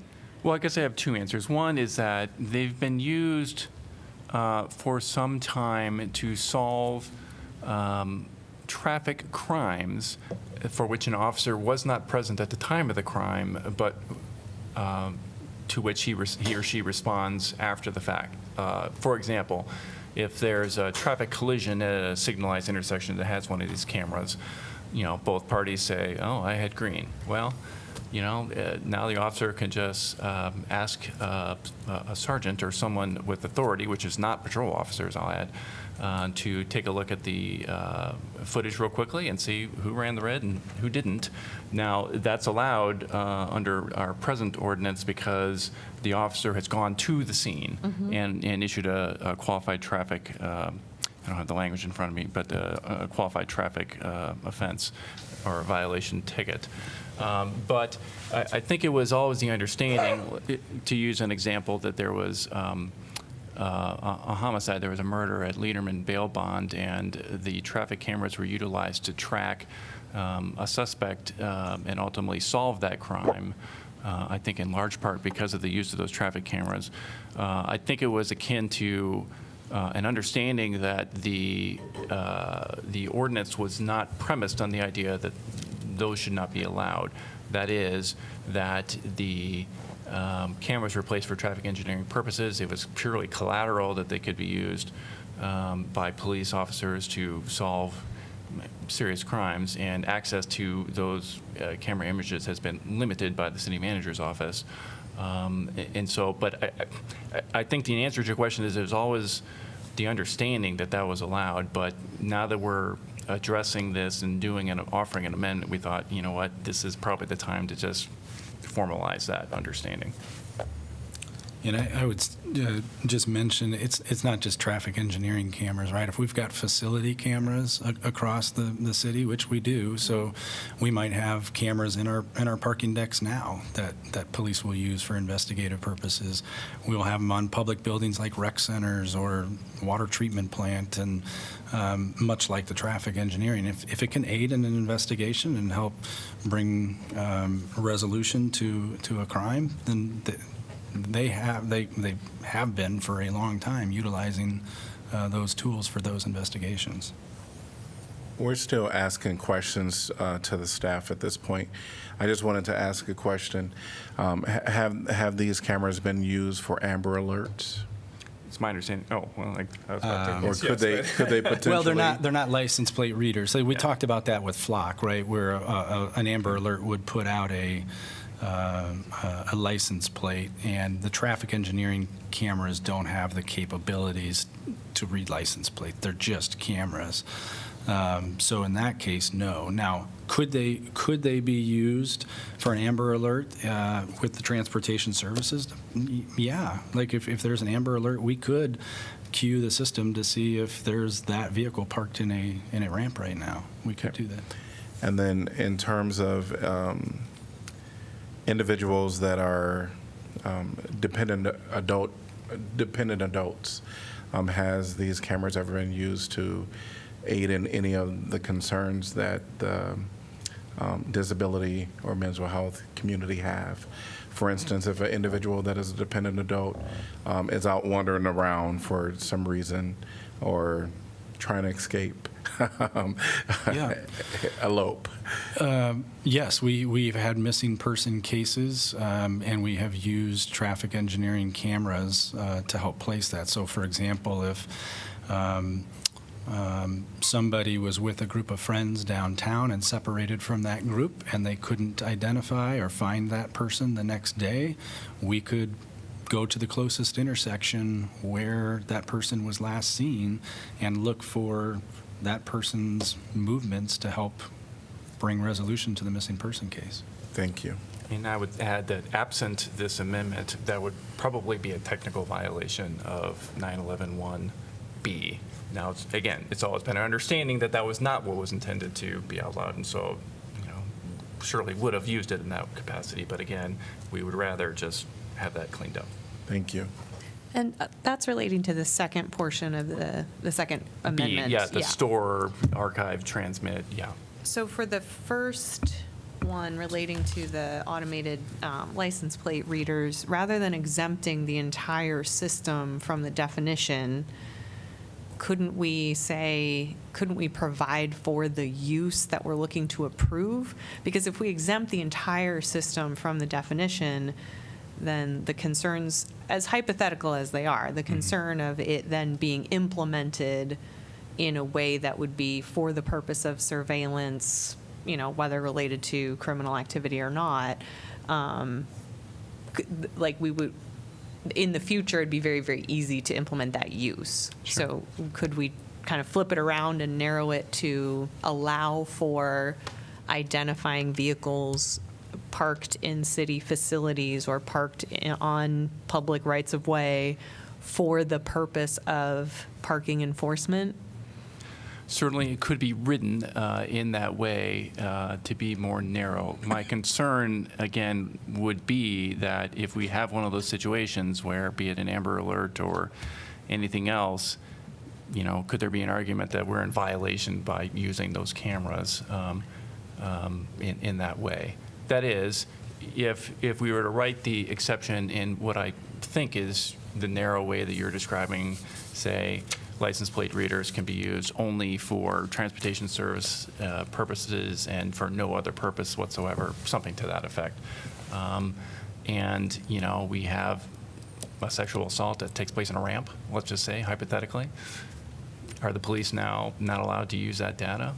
By Maybe. your earlier example, as long as they go to the scene, it's fine. That's your interpretation, that if they go to the scene. For a qualified traffic law violation, yes. Well, then we could expand that to be other violations. I mean, the qualified traffic law violation definition in the code is defined here, right? Yes, we define it. I just think it's kind of backwards to the intent. Without us having had the further discussion, I just don't, sorry, this is for questions, but I think your answer is yes, it could be narrowed quite a bit. It could be written in a more narrow way in whatever way council wishes us to do it, I just have a question for the city manager. I don't know if I understood you correctly when you said when you installed this camera, you opt out from license plate reader or something like that in the beginning? If I understood you correctly, so last year we replaced all of the equipment in our parking decks. That's the equipment that issues your ticket when you go into a deck and takes your ticket and tells you how much to pay when you go out. We had an antiquated system and we replaced that. It's been functioning for several months now. We're talking about added functionality that system has that we haven't quite turned on yet, but that we purchased with that Yes. parking equipment. Yeah, that's my question. Why we wherever council did they intentionally decided not to turn on that function, or I don't know. I just want to ask that question. Was it It was really, as we were moving towards that, staff identifying that there's a conflict here, and we better get this clarified with the council, who is the only group with the authority to amend the code. So, it was an oversight that I can own at the time of purchase. Obviously, we knew we were purchasing this technology. We just didn't think about this code section because, again, this code section really was written with those red light and those speed cameras in mind. So, and really not with parking deck management in mind. So it was just an oversight that we had, and we're looking to you to see if you're comfortable with us doing it. Obviously, we're managing our decks without it right now. So we don't have to, but there's efficiencies, and we feel like there's benefits to the public to doing so. I just had one clarifying question for Eric, because now I'm thinking maybe I misheard something that you said. If any of the cameras, whether it's the automated license plate readers in these 2 parking decks or the traffic and engineering cameras like at an intersection, if any of those cameras are used for the purpose of solving a non-traffic crime that is currently in violation of this ordinance, yes? Yes, under B. That is, A and B kind of work in an inverse way. A kind of says that you can't use any of these systems to do qualified traffic law violations unless a peace officer or parking attendant shows up at the scene and issues a ticket and so forth. B works kind of in the flip way. That is, it says you can't, in a more broad way, it says you can't store, archive, transmit, aggregate, distribute, analyze, or excuse me, process any of this data unless it directly pertains to a qualified traffic law violation or other criminal law violation for which a ticket, citation, or arrest was issued or made by the police officer at the scene. So it kind of works the opposite. A kind of refers to you can't do qualified traffic violations except for these circumstances, and B says you can only do qualified traffic law violations if a peace officer and so forth is at the scene. So we've been violating this ordinance a lot. Again, it was never our intent to do so. Well, I guess what evidence do we have of that? I don't know how to answer that. Okay, that would be a question that I don't share that understanding, I would say. And I think if the intent of banning the cameras in the ordinance was to prevent their use by law enforcement except in these circumstances, and now we're saying, well, we use them all the time and not these circumstances, the intent, I just don't, is there a way to reconcile that? Yeah, I think we've all just looked at the intent, as Jeff said. We started off with red light cameras. And the city was in the process of ordering red light cameras and speed cameras and so forth, and that was the nature of this ordinance, which was the result of a resident or citizen petition initiative. And so we were largely kind of stuck with the language, at least in substance, that they put forth. Council back then decided to go ahead and approve it because they felt like, well, we're stuck with this for at least 2 years, and it's not popular to go with these red light and speed cameras, and so we'll just go ahead and do it. But camera technology and proliferation has obviously changed in the intervening 11 or so years, and it was always our focus that it was those uses that the ordinance and petition was geared toward. And frankly, didn't think a lot more about kind of the collateral uses of the cameras to solve serious crime. So And just make sure that we're still doing questions for staff. It could have been written a lot more narrowly at the time if the intent was to address only those red light camera uses. It could have. Is that right? Okay. That's fair. Okay. Any other questions? You mentioned earlier, somebody had mentioned in the conversation now, So I forgot who, it's been a while ago, but in comparison to our facilities cameras. And so I know we have a number of other cameras. We just installed the new ones downtown, which was instrumental in solving a recent attack, if I understand correctly. Around City Hall, around our parks, some of the ones at Mercer Park, which again, were instrumental in solving an assault not that long ago. Yeah. Those are different from what we're talking about with, so I just want to make sure I understand which sets of cameras, like those already are allowed to be used in all the ways we've been discussing tonight that we're looking at for traffic, the ones in the traffic lights and the parking ramps. Yes, it's a fair question. The automatic traffic surveillance system or device from which we're trying to exclude these traffic engineering cameras talks about an opportunity to identify occupants of a vehicle and that kind of thing. It's kind of geared toward that, whereas obviously that's not the case with the PED-Mall cameras. In addition, the other distinction I would have is oftentimes when we're solving crimes in the PED-Mall, the officers are going to the PED-Mall to solve it. You know, it's not always that we find our perpetrator there, but that's the other understanding. But basically, the biggest point, again, is about identifying occupants of a vehicle. And of course, if all goes well, we don't have vehicles driving through the PED-Mall.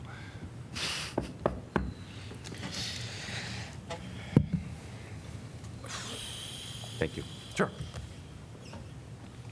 Hearing no other questions, would anyone in the public like to address this topic? Seeing no one in person or online, council discussion. I guess I would maybe just jump in from the beginning. I do know the debate that's going on here. Yes, we have a pending work item to discuss this. But in this moment, I am reminded of a person with disability that lived on the west side of Iowa City, and a dependent adult. And that individual made their way all the way from Iowa City up to Fun City in Burlington. It was cameras like this that helped solve that situation. I don't know about you all, but if you have an individual, a loved one that has dementia, that is roaming around, especially if we're talking about wintertime, and don't know, they're lost or whatever the case may be, they need to be found. Opportunities like this is crucial. If you have a family member that, was murdered and someone, is in a car running away, I think people want justice, and things like this can certainly help. Now, again, what we're talking about is, those opportunities are there in extreme cases where lives are at stake. And I guess for me, I put that above some of the other pending discussions that we have that's going to be going. So I'm going to support this, but I would just, alert my colleagues that after that situation happened with that individual that went to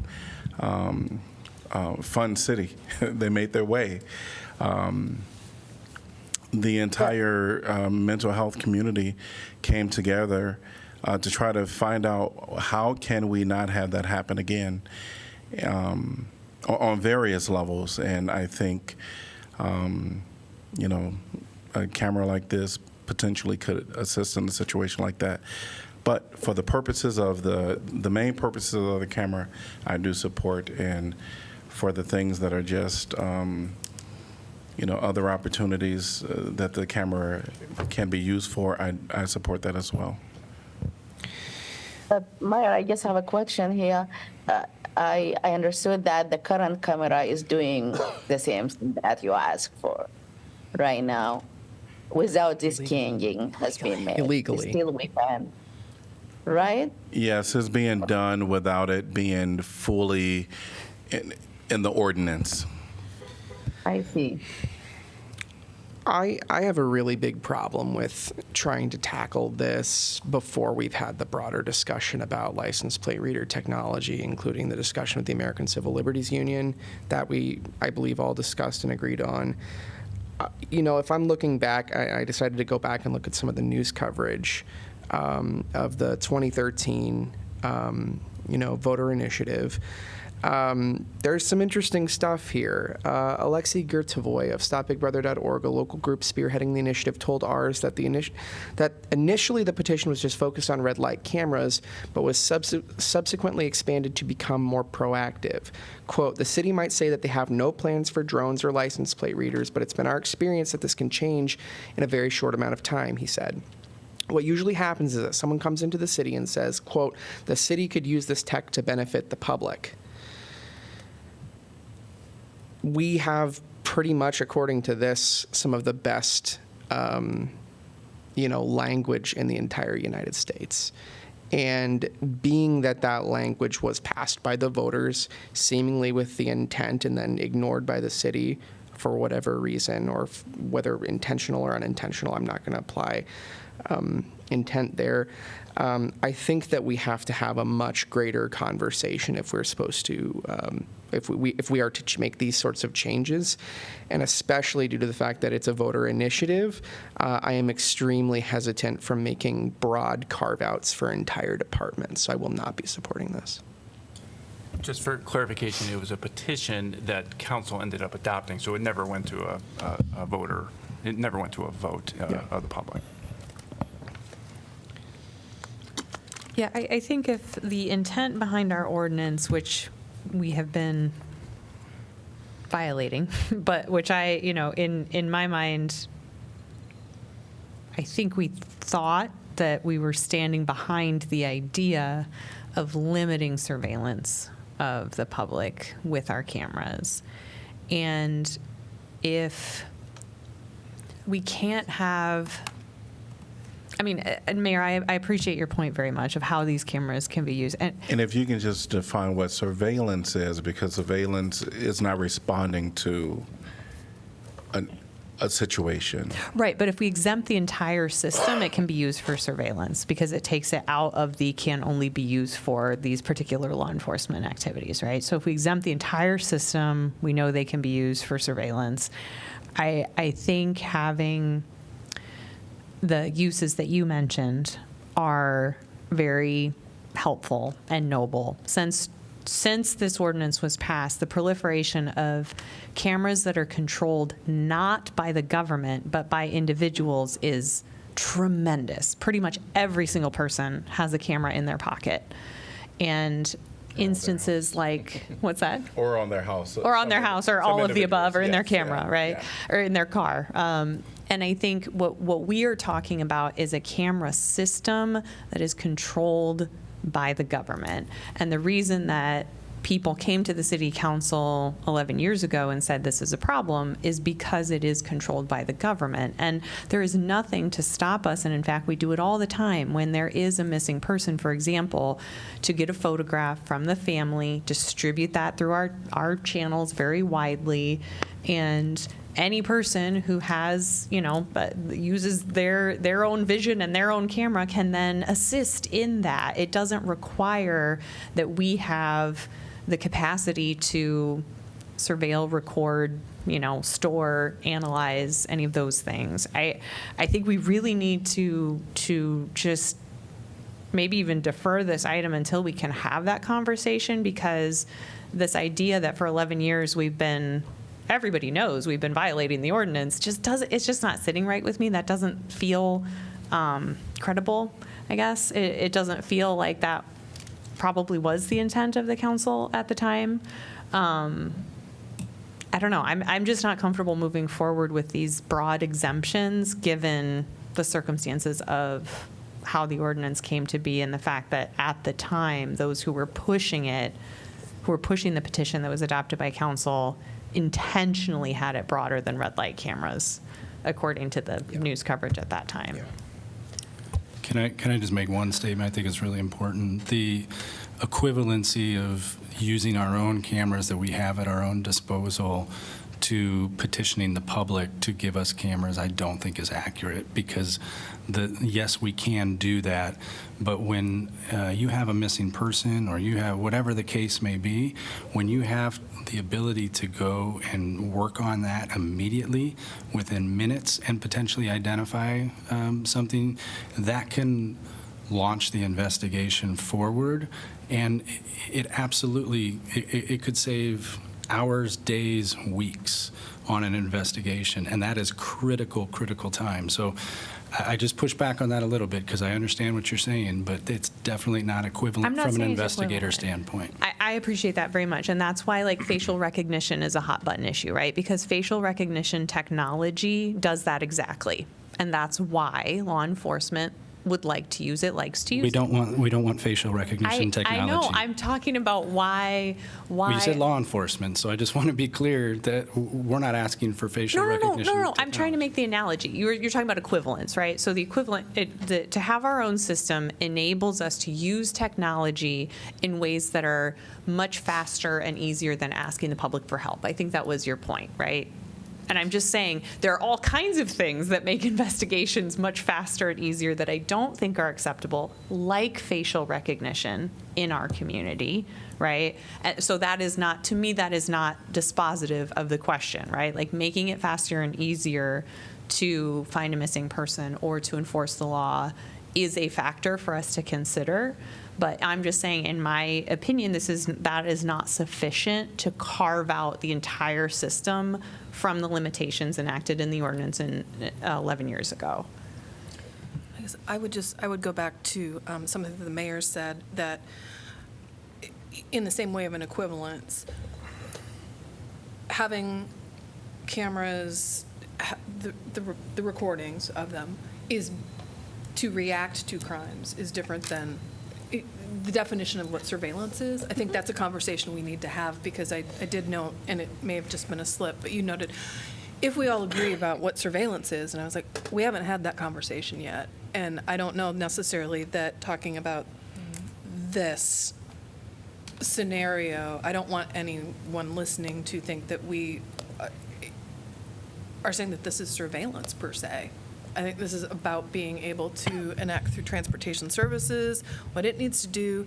And as Eric had mentioned, the possibility of tightening up or clarifying the ordinance. Now, should we have a discussion?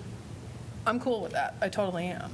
But I just don't want, in the same way that there was sort of the pushback, I'm like, I'm not in agreement that that's surveillance. So I don't want that to be sort of what council thinks, because we haven't had that discussion yet. That's all. No, and I apologize. I think I probably misspoke, or there's a misunderstanding. What I'm saying is, if we exempt the whole system from the definitions of the ordinance, the ordinance is what provides the limits, right? The ordinance is what says we can't use it for these things except in these very limited circumstances. If we take the system and we pull it out of the definition of the ordinance, then it could be used for surveillance. That's my concern. And whether you think surveillance is good or bad doesn't matter. It's just. Well, we haven't even. So what would? I guess my question is, what do you mean by surveillance? Is it that something has been recorded, a sexual assault in the parking ramp? No. And that police are able to access it, or that you're actually saying surveillance, like people are actively looking at it to seek out issues? I mean, like the uses that. So in this current ordinance limits the use of video, right? If the way we want to use it isn't addressed in here at all, because the entire definition of the system is exempted from this ordinance, then we can use it however we want. That's my concern, is that it would be eliminating any limitations on how we would use it, because it's not even within the definitions. I'm not saying there's any intention. I'm not saying that would be the point. I'm just saying that, to me, that undermines the idea behind having the limitations in the first place, because we're just pulling it out by definition. We do have limitations on use. We have limitations on access. I've shared that policy. It's an administrative policy from that I've issued. It has been influenced by past ACLU input, and we are very sensitive to those community concerns. So it is not just carte blanche use of these cameras. We take that very seriously. And honestly, what I feel like I'm hearing is, boy, we may trust the current staff, but I'm not sure we're going to trust anybody down the road to use it. And that's hard to hear. That's really hard to hear. And if you can't trust your staff, then it's just frustrating that you think we could use it for an activity that council has clearly spoken out about. I just don't understand it. One thing that I'm thinking about, and obviously I share the concerns of surveillance. I know we've talked about that before. Even just somewhat ironically, I was able to take a graduate class with Mark Andrejevic, who's done some groundbreaking research in this area. I think he's now in Australia, so he's no longer at the university. So those are all well taken and very important things to consider. So I think we're talking about, first of all, I'm trying to trace all the different threads of what we're talking about. One of the threads is the license plate readers for the parking ramp purposes, right? So that's one thing we're talking about. Then we're talking about traffic cameras at intersections. So important to remember there's two different things kind of going on there. Earlier, our conversations were talking about when we kind of put the pause on the police request for the license plate readers that would be tied into other locations outside of the parking ramp. So that's still on pause. I think as we think about this, one of the things that and part of what we're at now, again, I'm just kind of making sure I'm keeping track of all the threads here, so y'all can help me out if I'm mistaken. One of the things I think that is giving some of my fellow council members, and that I'm considering as well, is this idea that we've kind of had this ordinance from a long time ago that was looking at stoplight cameras and giving out these automatic, like Cedar Rapids has done in other places, speed traps, automatic speed traps, which was rejected pretty resoundingly, it sounds like, by previous councils. What I'm wondering, though, even though we've had sort of this gray area that now staff wants us to clear up and say, okay, it's not a gray area, we're going to allow this. I don't actually mind having a further discussion on these issues. My concern is if we say no to this now that it has come to our attention, if we go ahead and say no to it now, are we taking away what currently has been, without any harm to the public for the last decade, in fact, benefit to the public, a public safety tool? That I don't want to be responsible for saying tonight, yeah, we got to get rid of this, and then something happens in the next 3 months or 4 months as we discuss this that would have been able to help a situation that maybe was, for instance, a missing person or, God forbid, an assault of some kind that we could have solved much more rapidly. I think, or even somebody who's threatened to commit suicide, that we're not tracking them fast enough to get that response. I don't want to be responsible tonight for putting an obstacle in the way. At the same time, I'm totally open to leaving the door open to having further discussions on this and modifying this further down the road. And maybe not very much further down the road, but that's my concern. And I'll vote for this tonight for that reason. I don't want to accidentally have a perverse effect of taking away something that we have been using with the parameters that have been discussed, and then having to, in a month from now, say, oops, we weren't able to respond to something quickly enough. I'm with you very much, Councilor Harmsen, and agree with that perspective about this has been going on. We've presented no evidence that it's done any harm. We know that it's done good. We've been presented with the evidence that it's done good to help solve violent crimes, sexual assaults. And so I also am trying to figure out the intent of this previous ordinance, and I've stared at it many times, and it's very difficult to understand what the intent is from the code. And if you look at the Gazette article on it, it's also very focused on traffic cameras and a strong public disdain for automatic ticketing traffic cameras is what I keep reading. And I share that opinion. And same. And we now have state laws, of course, that have changed all of the math on that too. But I will be supporting this for reasons that Councilor Harmsen and Mayor Teague articulated, as well as a belief that we need to continue talking about it. But it would be very wrong for us to suddenly stop our law enforcement agencies from using a tool that they're used to and they're currently using. Is anyone talking about that? Yes, this is all. That's this my is question. absolutely- Mayor Pro Tem is actually speaking. Sorry. I just want to ask question. Is these tools going to be available for the federal government, such as ICE, if they come looking for our immigrants, people in the community undocumented? Is these tools will be available for them or no? Well, we cooperate. We would cooperate with any law enforcement investigation, whether that comes from local, state, or federal law enforcement. That's not our practice. We've never had ICE come and ask for video footage. But we do cooperate with law enforcement. You do cooperate? Yes. Yeah, that's not good. That's one of the issues I'd love to circle back on, but again, in the meantime, I'm not, that's not something that's happening right now, and there could be other costs associated to putting our foot down and saying, no, stop this right now. And that's what I'm worried about. Okay.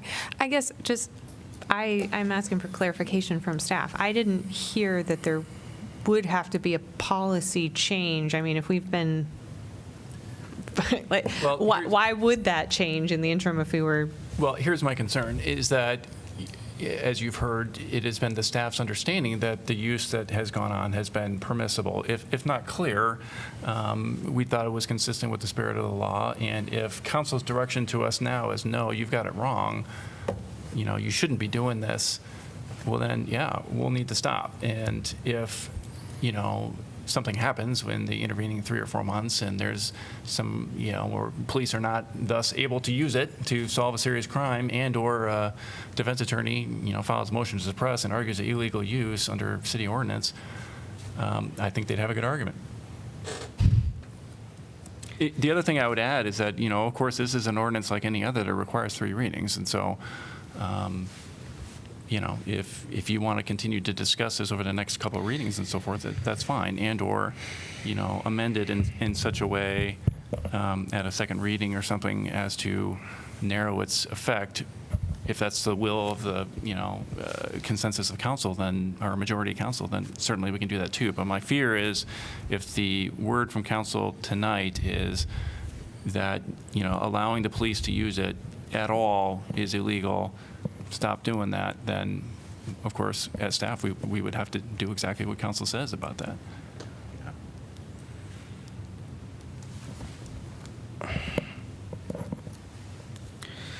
I honestly want to defer because I really do think that this is caught up in our other discussion with automatic license plate readers, and I don't feel like we need to defer for a long time. I think that conversation should be expedited in order to address pressing concerns, but I think we need to have that conversation, and I think it'd be a disservice to the community to do anything but.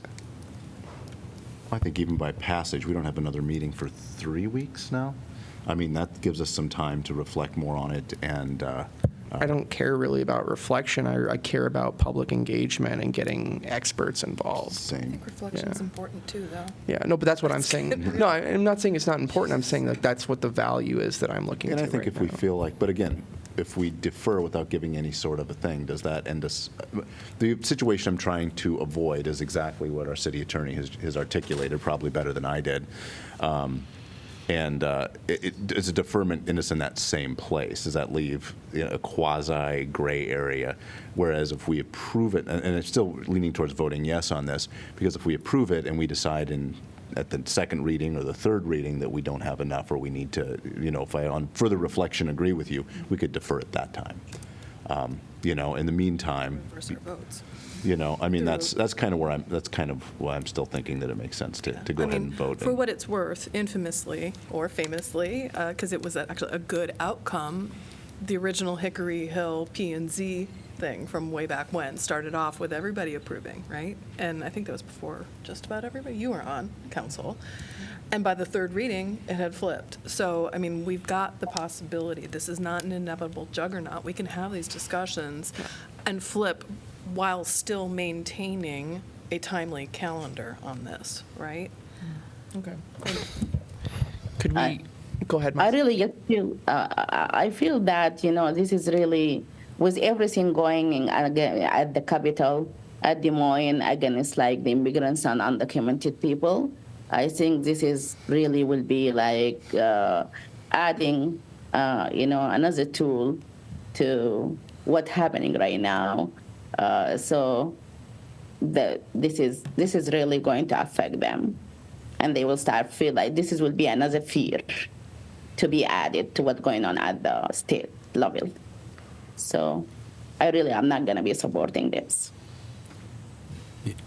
I appreciate the clarification from the counselors about, greater timeline, and I would love a temperature check if, sometime in the next couple meetings, if we'd be open to having or trying to facilitate a conversation with ACLU and about this broader subject.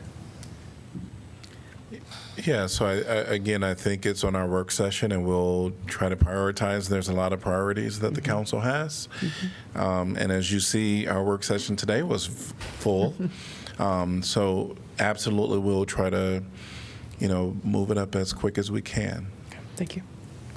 I guess there's one last comment I want to clarify. Jeff, thank you for bringing up the policy portion of it, because that applies to everything, right? All the cameras that are owned by the city has the policy which says only certain individuals can access so it's not a surveillance free-for-all. There are still parameters around it, but I think I was so stuck on exempting the entire system and putting it outside of regulation that I wasn't even thinking of that. So I think for us to have the broader conversation of what are the checks, right? What are the checks on that to try to meet the intent of whatever limitations this council believes are appropriate, so that we're not guessing about 11 years ago. But I want to apologize for that. Yeah.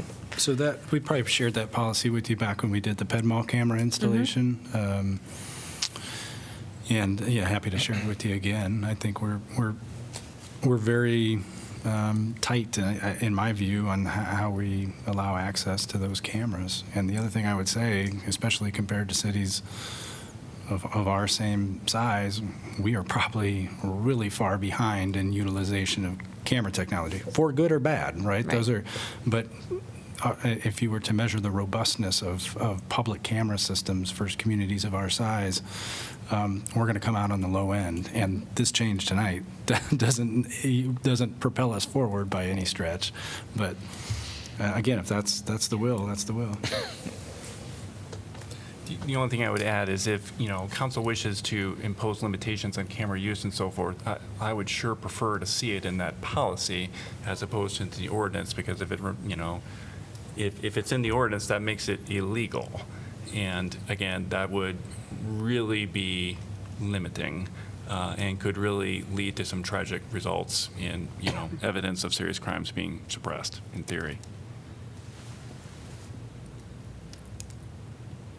Okay. Hearing no other comments, roll call, please. Saleh? No. Teague? Yes. Alter? Yes. Burgess? No. Dunn? No. Harmson? Yes. Moe? Yes. Motion passes 4-3.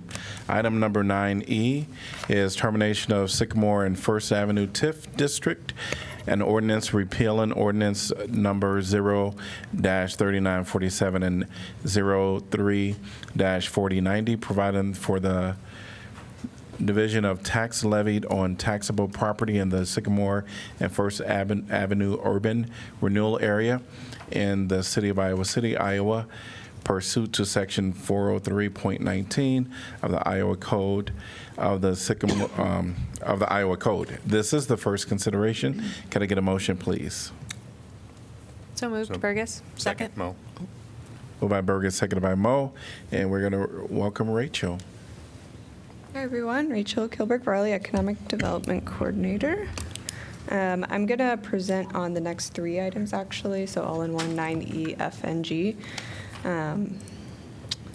So these are, as the mayor mentioned, these are an ordinance to terminate 3 TIF districts which have expired. So I'll talk a little bit about what that means, but just a quick refresher that, urban renewal areas and TIF districts are a little different, but they are 2 concepts that work together. So the urban renewal area is the actual area that you designate where you can conduct urban renewal projects. And then the TIF district is, the funding mechanism that then captures those increment taxes in order to help fund those urban renewal projects. So when you establish a urban renewal area and a TIF district, the steps to do so would be to first adopt a resolution adopting that urban renewal area and that urban renewal plan that defines, what type of urban renewal area it is, which I'll talk about on the next slide, and then the type of projects that you plan to take within that area.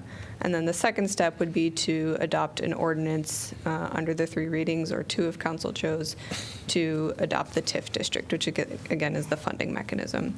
So when you're terminating, we're doing these steps in reverse. We have to have the ordinance readings in order to terminate the TIF district, which has expired, and then we would bring you a resolution to terminate the urban renewal area. Urban renewal areas, so TIF districts expire based on state statutory limits, which I'll talk about on the next slide. And then urban renewal areas, they don't actually statutorily expire, but it is recommended that they're terminated when there's no current active need. And then you can always, initiate or create a new urban renewal area in the future. There's obviously more administrative steps, but this is kind of the main 2 steps. So TIF sunsets by urban renewal area, typically you designate it as either slum and blight, and if you are to do that, then there's no statutory sunset. So we have several urban renewal areas in Iowa City that have been designated slum and blight, so they will not sunset until we choose to do so. And then those that are designated as economic development will sunset in about 20 years from when their debt's first activated on those. So all 3 that are on your agenda today have all been designated economic development, which is why they've met those statutory sunset limits. So the first is Sycamore and First Avenue TIF district. This was adopted in 2000, again, based on economic development, so it has that 20-year life. The debt was first certified in 2001, which leads to the district expiring in 2002. So some of the key areas that were targeted when this was developed were the Procter & Gamble and MidAmerican sites, the Iowa City Marketplace, Sycamore Mall, and then some of those commercial properties along First Avenue. So these are just an overview of some of the projects that went on in this district as long as it was alive.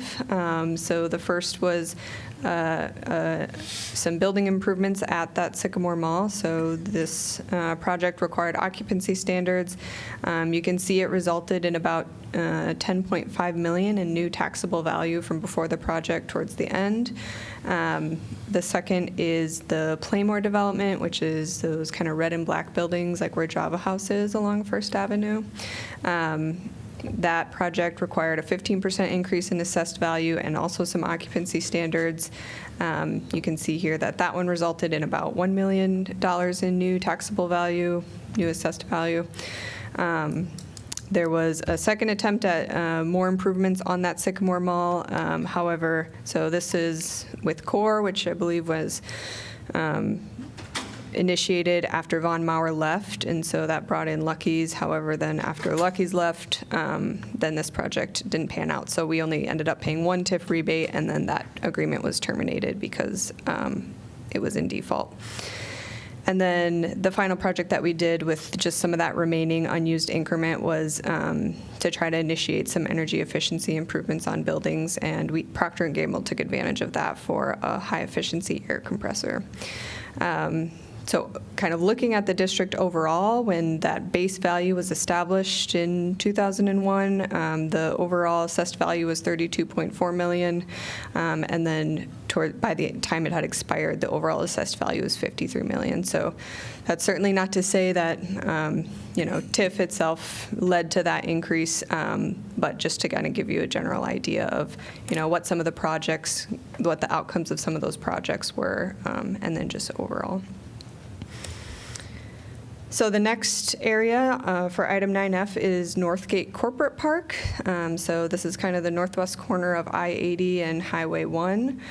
This was adopted again in 1999 on the basis of economic development, so a 20-year life. It expired in 2023 and was really targeting those kind of commercial areas and uses along Northgate Drive. There's office, medical, hotel, restaurant up there. Rachel, that didn't include, I can't remember, it's just Northgate Avenue and those businesses, correct? It's not the, like, Highlander? Highlander, it would be in Highlander within was the included in that. area. Mm-hmm. So it's kind of this whole area that's on the map. Okay. I don't know if it's hard to read, but. Nope, you're good. So there's only one TIF project that was undertaken as long as the Northgate Corporate Park TIF district was active. So that was Mercer, which was formerly known as Seabury and Smith, which I believe was an insurance agency. They developed a $46,000 square foot office building, and that led to about $5.75 million in new value. That project required just the improvements on the development itself and then also the retention and creation of jobs. The overall assessed value from Northgate at the start of the TIF district was $6.9 million, and by the end was $43.6 million. And then the final one, 9G, is the Scottt 6 district. So this was adopted in 1997. Again, has that 20-year life due to it being an economic development area. This one also expired in 2023, and this was originally established to kind of target those areas within our Iowa City Industrial Park and those commercial and industrial properties in that area. Again, only one major project here, which was Owens Brockway Plastic Products. So this was construction of a $64,000 square foot warehousing and production facility, which also created about 30 new jobs. As you can see, again, this resulted in about $5.8 million in new value. And then again, we also had used some of that unused increment for the energy efficiency grant, which we had one business take advantage of. So for this district, when the TIF district began, it was valued around $2.3 million, and then by the end, $55 million. So as I mentioned, the kind of steps would be this would be your first reading to consider the ordinance terminating the TIF district, and then at the August 6th meeting, you would again consider the ordinances as well as a resolution to terminate the urban renewal areas. We just have to do them separately. But I just want to clarify that, especially with a lot of these areas are probably likely areas that we'll want to, again, encourage development or improvements in the future. So by terminating these, it doesn't, preclude us from ever reestablishing an urban renewal area or TIF district in the future. So when that need is identified, it's just best to kind of start fresh and go from there. Happy to answer any questions you have. I don't know if this is for you, Rachel, or for the city attorney, but can we establish a TIF district once we know a potential project is before us? Or is there any risk to the city to waiting for an opportunity to reestablish one of these TIF districts? Or do they need to be in place before the city starts discussions about a potential catalyst project or transformational project? Well, what I'd answer is hopefully you'll note that these matters are addressed by our outside firm that does our bond counsel work, and so our office has less to do with it, but normally you establish it first, but it'd often be in response to a project that's brought forth, and they've indicated that, we would benefit from TIF. Okay, great, well, let's make sure it's in a TIF district. Now, that's not, done in a heartbeat or anything, but I think based on our experience, that you could do so in enough time to still accommodate the project. Okay. The one thing I would add, there was a part of the TIF legislative reform from I'm going to guess 5 or 6 years ago. It now requires individual TIF projects to be articulated in the urban renewal area. So we could establish an urban renewal area. Let's take the Sycamore Mall, First Avenue area. We could terminate it, and we could turn around and present you with an urban renewal area saying, boy, we'd like to do X, Y, and Z in this area, and kind of be ready to go for that project that comes up. But when that project comes up, we're probably going to have to amend the urban renewal area anyway to incorporate that in there and take it through. So that was the legislature's attempt at trying to build a little bit more transparency into TIF projects. So either way, whenever the project's identified, there's going to be a several month spin up time to get it into an urban renewal area in a TIF district. I guess I have questions just about the latter of what you talked about with the new code that is with the state. If we wait until a project comes before us and then we go into a TIF district or urban renewal plan, in some ways, I think a developer could be almost thinking that they're promised that they're going to get, approved for the TIF. So I guess, can you all maybe speak to that in the scenario where we would wait? And because I can see a developer coming and bringing a project before us and staff is having conversations, and then it comes to the council and it may not get, they anticipate that it's going to get approved. So I guess, how do we, I'm not trying to make a comment, but a question. So how do we ensure that, we don't have that type of backdoor understanding, even if, staff has been clear that, we're going to go through this process, but just, fully know that it may not pass? Yeah, I think that's just the risk with, any TIF. At the end of the day, tax increment financing is not a right. It's a discretionary decision that this body makes. So any developer has to go into that process, and we advise them of that at the staff level, that nothing's guaranteed until you get in front of the city council for that final vote. And I think most would understand that, but. And not everyone that comes with an idea of, we would like, will the city consider a TIF for this, area? The staff may not recommend it. Oh, yeah. There's far more informal requests for TIF that we field that never make it out of City Hall, frankly. Many times when we engage a developer or even a property owner that's interested in doing something, one of the first questions we'll get are, what type of incentives are available? And we're pretty clear that, absent very narrow things such as like the tax abatement zone that we established on the highway, there's nothing that is a right when it comes to incentives. Okay.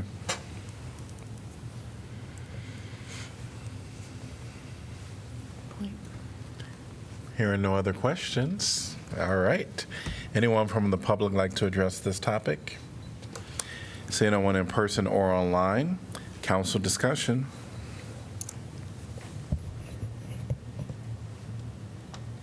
I would say that one of my concerns, like just from years and years, is, or concern that I have, that other people brought up, is with the TIF, is that like you do a TIF district for 20 years, you invest in that money. At the end of that 20 years, the building that was built is depreciated, so you don't end up getting a long-term benefit out of it. One of the things I appreciate about the presentation here shortly was we actually see a giant enough jump in those valuations that in terms of like long-term tax benefit moving forward in the future, seems to be clearly there. And so this is a credit, I guess, to previous councils that approved these, because these projects seems to have worked in the way they were intended. Mm-hmm. And previous staff. Yeah. All right. Hearing no other comments. Roll call, please. Teague. Yes. Alter. Yes. Burgess. Yes. Dunn. Yes. Harmson. Yes. Moe. Yes. Saleh. Yes. Motion passes 7-0.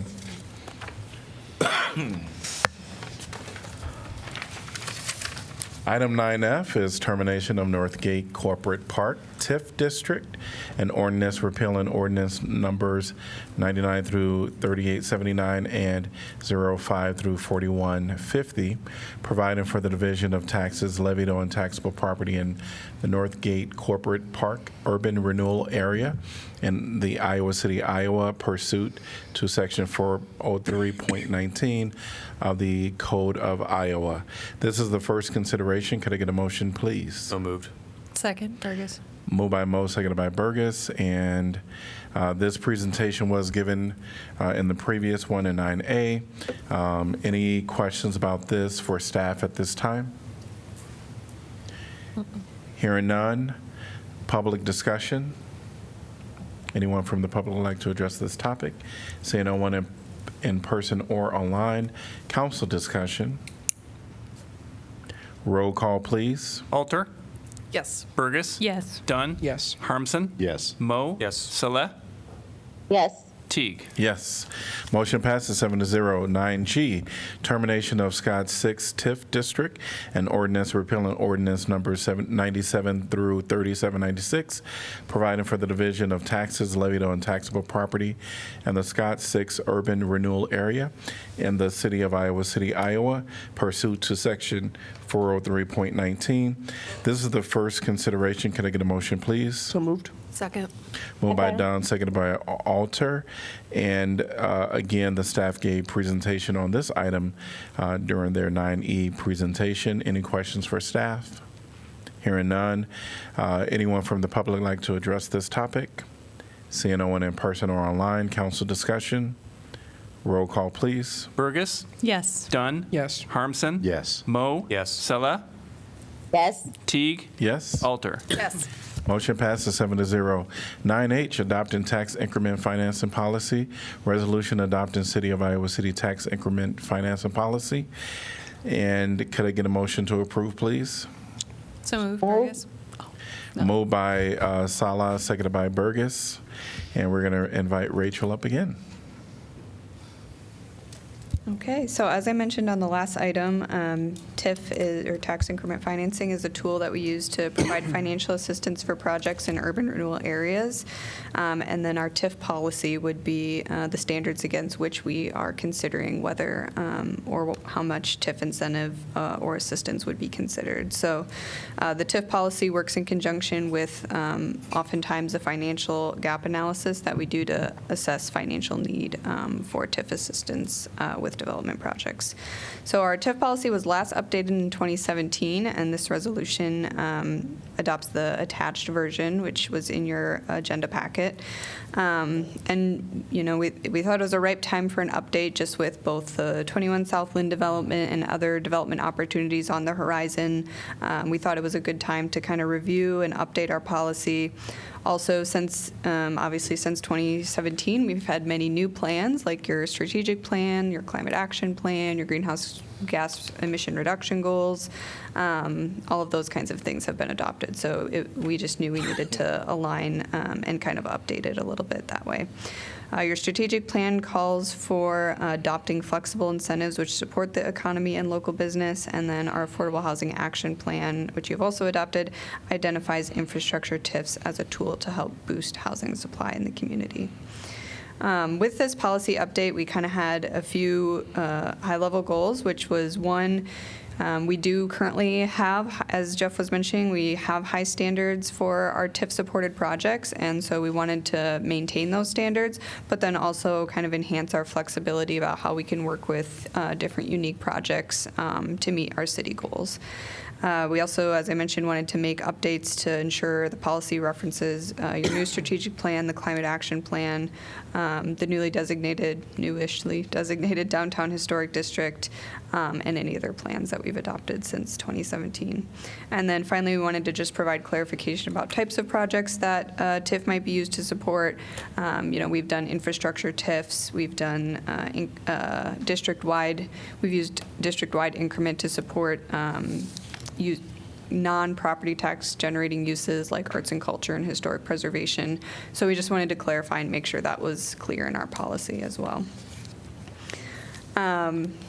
Staff had prepared a draft version of the policy that we then presented to the Council Economic Development Committee, which includes Councilors Moe, Dunn, and Burgess. They met on July 1st, reviewed, discussed, and they made a couple of changes to our proposal and then voted 3-0 to approve the revised version that was in your packet for your consideration tonight. So I'll just kind of try to quickly review some of the I would say, significant changes that are included in the policy. So as I mentioned, updates to reference new plans. It clarifies the type of projects that we would use, including any district-wide increment we'd use for public interests like infrastructure, arts and culture, historic preservation, recreation, that kind of thing. We updated our climate action section. So in the past, this had really kind of focused largely on LEED. So we wanted to shift emphasis only on that being, the standard that developers had to meet to expand more flexibility for. There are newer and emerging sustainable development certifications that are arising. So we just wanted to provide more options or more flexibility, I should say, for that developer to demonstrate leadership in climate action through kind of building energy performance, decarbonization, and environmental management strategies. Again, these would ideally be aligned with, or would be aligned with our emission reduction goals, our climate action plans. And we talked a little bit about this one, in the Economic Development Committee. Just to be clear, there's different, I don't know if you'll say options, if you will, but as we'd be working with a developer, it just gives us the flexibility to negotiate what works for that project. In some cases, it's not like they get to choose, we're going to do this one. In some projects, we may require many things out of that. So it would really be solidified in that development agreement, but we're trying to communicate, the types of leadership, climate leadership that we're looking for in our policy. Then in the historic preservation section, the Downtown Historic District did not exist when the policy was adopted in 2017. So we updated that to kind of acknowledge that and then kind of simplify the historic preservation section by just not only leading on that designation, but talking more generally about, the type of contextual development that we expect, and then, development that would preserve, enhance, and contribute to a historic designation or historic district. And then for affordable housing, it's been practiced that we have required a minimum compliance period for 20 years. So we inserted that into the policy and then also added a preference for longer-term compliance or even permanent affordability. In the economic justice section, again, previously we had only mentioned wage labor laws in that section. So in this update, we expanded to also add in workplace safety, child labor, and other labor laws. And then we clarify in that underwriting and application section that we may use a third-party financial review to help evaluate the need for TIF and just explain different structures that we may consider for TIF assistance. So the development agreement would always contain those more specific kind of final details, but this policy would provide the guidance and standards that we would consider when we do get TIF requests. So that's kind of the summary, but happy to answer questions or provide clarification. Go ahead. I had a question. Yes. So thank you for the explanation, and it makes a lot of sense. I just want to make sure that I understand. You were saying, so the development agreement is where the nitty-gritty, we're really spelling out what expectations are, what the developer agrees to, and that's where the details come in. There have been a couple of emails, couple comments from some she's in the audience right now, as well as some others who have commented on the climate action portion. And I absolutely appreciate that, LEED is not the only way to go. But I'm also aware of, developers will work with, concrete things, right? And so I'm wondering if there was some discussion, and I guess it's question to you, but also to the commission, the subcommission, about what kinds of discussions there were about the specificity that was in the current TIF agreement kind of layout versus sort of moving forward. Because I do think that there is something to be said about, like, developers, they'll read it and they'll go, okay, I got to do this, this, and this to get this, as opposed to going like, show us your leadership, right? And I am talking specifically about the climate action stuff. So obviously I'm looking at you, Rachel, but anybody who, the whole group can chime in. I would just like to know, because I'm happy to speak to that, but Rachel, since you're up. Sure, I can start, and then you can provide your perspective. So I would say there is nitty-gritty in this, first of all. It's fairly detailed for our TIF policy, but then typically in that development agreement, you do see specifics getting laid out. So kind of how I showed on the last items I presented on, where it would give like 80% occupancy standards. Like, that's then where you start to get, we didn't strip out that, achieving LEED Silver or greater is still the same specificity that was provided before. So we kind of actually just expanded it. We didn't, make it less specific, I don't think. We just maybe expanded to recognize that there are other types of certifications that, is emerging in architecture industry, and that is being recognized. So did you want to add? Mayor Teague, would you prefer that this happens during council discussion or during this conversation? Yeah, only because it's questions for staff. Okay, that's fine. So I'll just But repeat yes, the question I'm happy for to circle later. back to that. Yes. So. What other certifications exist aside from LEED? I'm not really familiar with any. Yeah, so What are you referring to? there's, part of what our discussion was about is there's I apologize, I'm not the expert in this, so I may not get it all, exactly right, but there's like accounting for embodied carbon, so not just the operational energy that it takes once a building's been developed, but actually the energy it takes to also develop a building. Life cycle analysis is something we added in.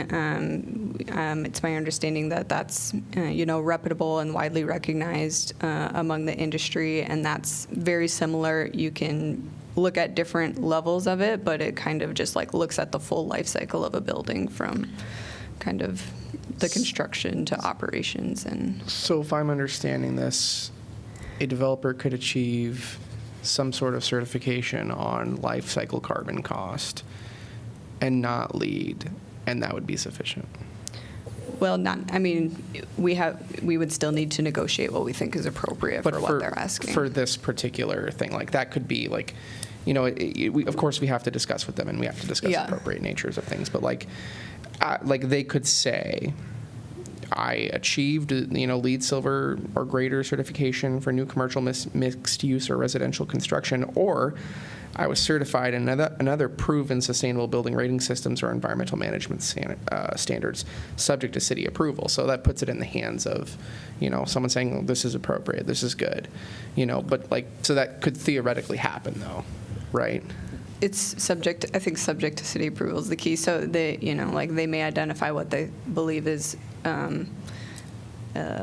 comparable to LEED Silver, if that's the standard that we want to compare it to, or, but then, we have to ultimately identify that and determine whether there's other requirements we want to make. Yeah, and that's going to be in your development agreement. That's not something that we figure out when the building's being built or the additions being put on. That is something that this council knows exactly what those terms are when the development agreement comes to you.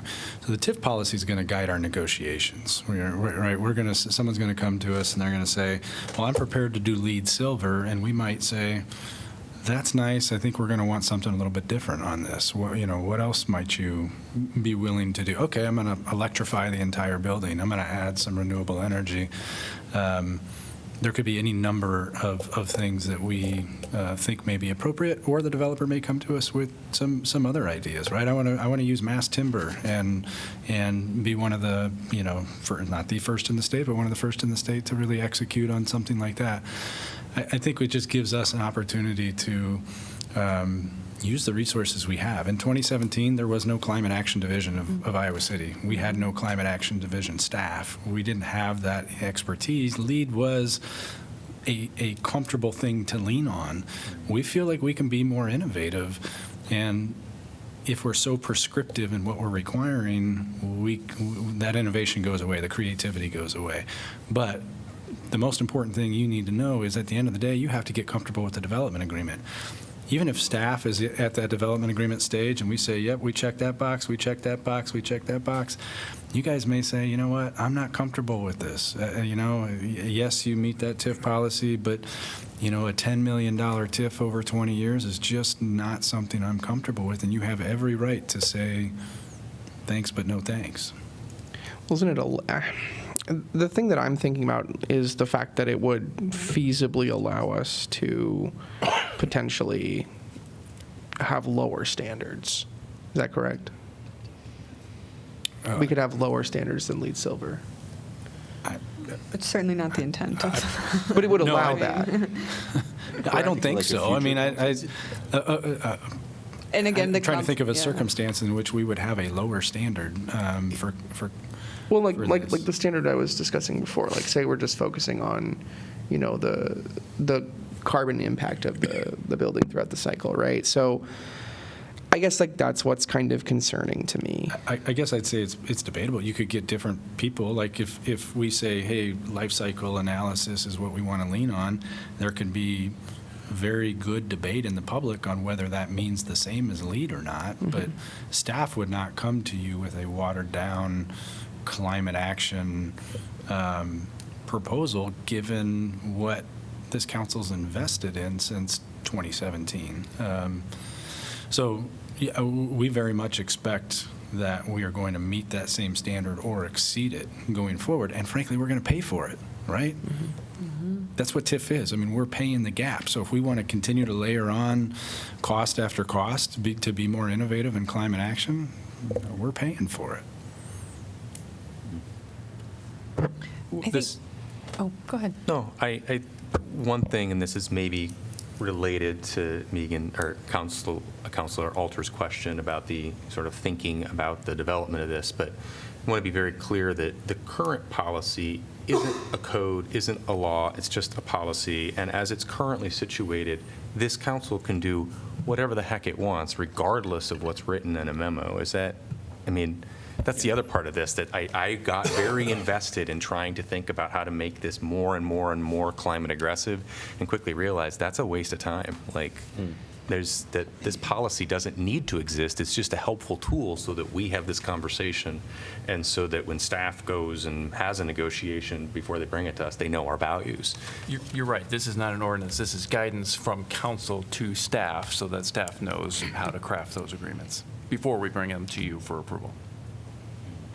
And I think from the Economic Development Committee standpoint, when we were having our conversation, the key for me was how the alignment with the strategic plan is like the primary driver. And so I think even just having, being able to say to every developer, this is how seriously Iowa City takes these particular issues, and, being able to just point to, again, the overarching values, all of the individual action items. I just think that is something that we didn't have in that aggressive way in the past, and giving staff the flexibility to say, you got to meet all of these things. There's different ways to get there. I don't know. I just was really pleased with the way that we kind of landed on enhancing the options.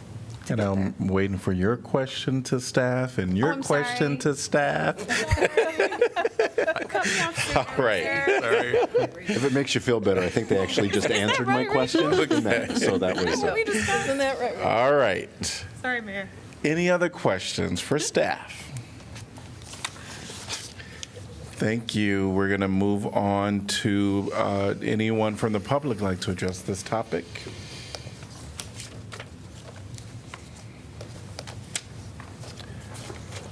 Well, you guys, I wrote everything out, and now you guys have completely flustered me.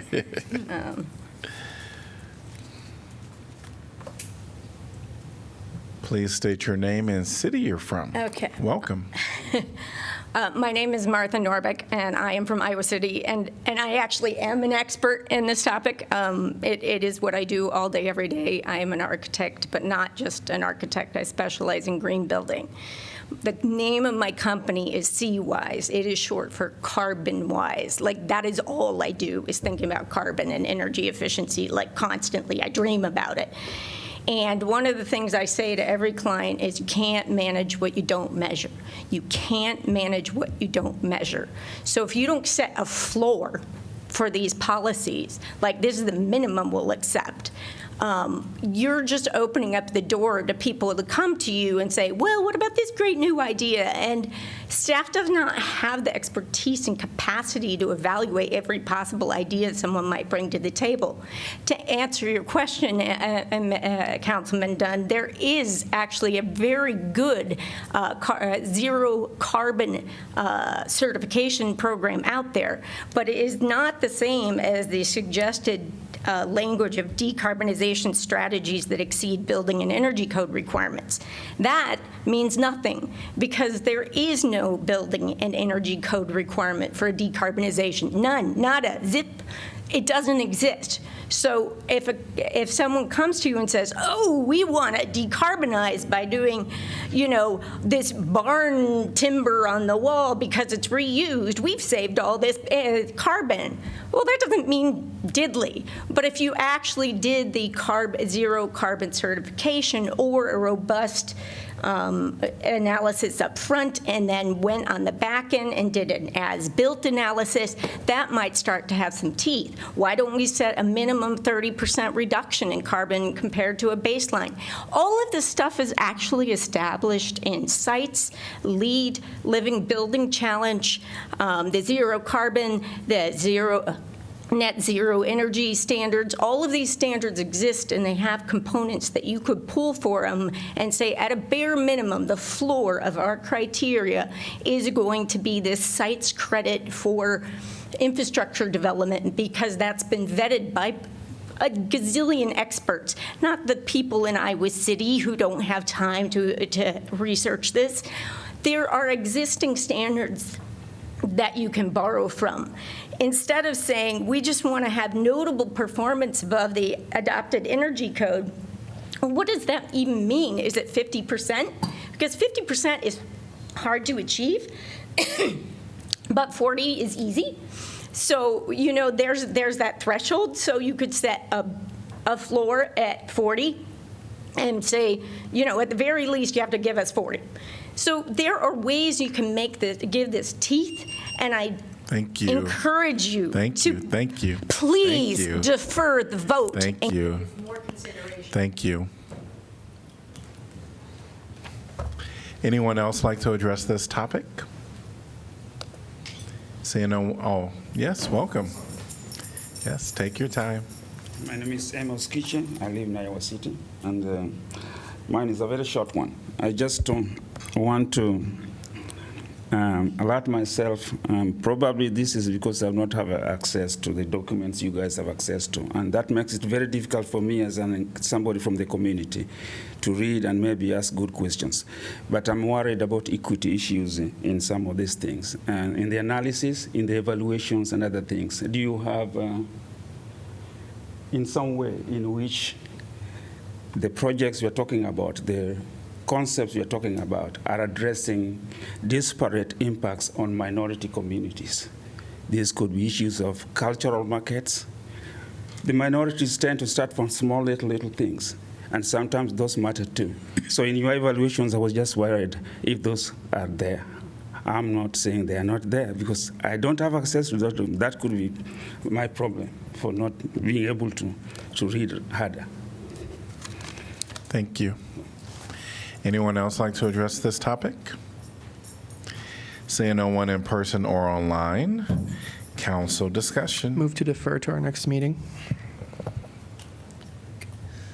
Second. Moved by Dunn, seconded by Salah. Any discussion? I'm in favor of deferral simply because of pretty compelling if brief, arguments. Just to say to let's pause here just for a minute and see if we can beef this up, simply because this is not particularly something that I know that there's an entire strand of architects, builders, developers who may well be involved in this, but especially if people are looking for TIF, I think whatever we can do to help show what we want and what our expectations are, because actually one of the things that I do know from years and years of sitting through councils previous, and from talking to people during campaigning, as I'm sure you guys all have too, is that developers are like, we don't know what Iowa City wants. They say this thing, and then we come, and then it's something different. And we're really tired of having to deal with this. So especially if we're dealing with TIF, if we can be, I know that the negotiations and the development agreement is where it's all like, here is the rubber and the road.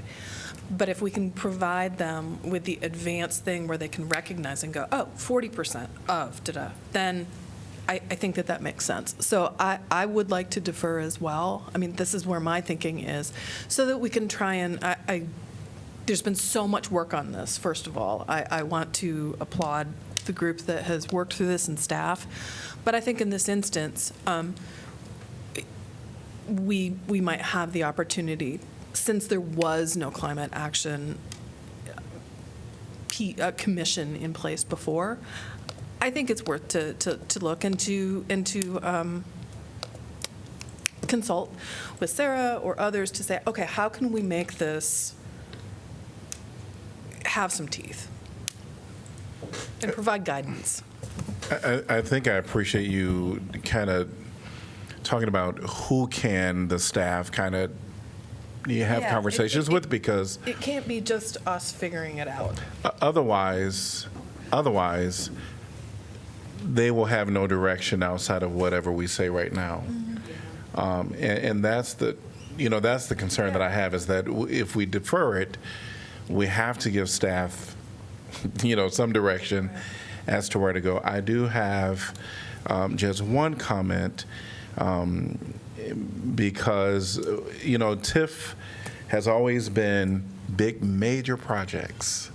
And we've not seen any small TIFs come into our community, quite frankly.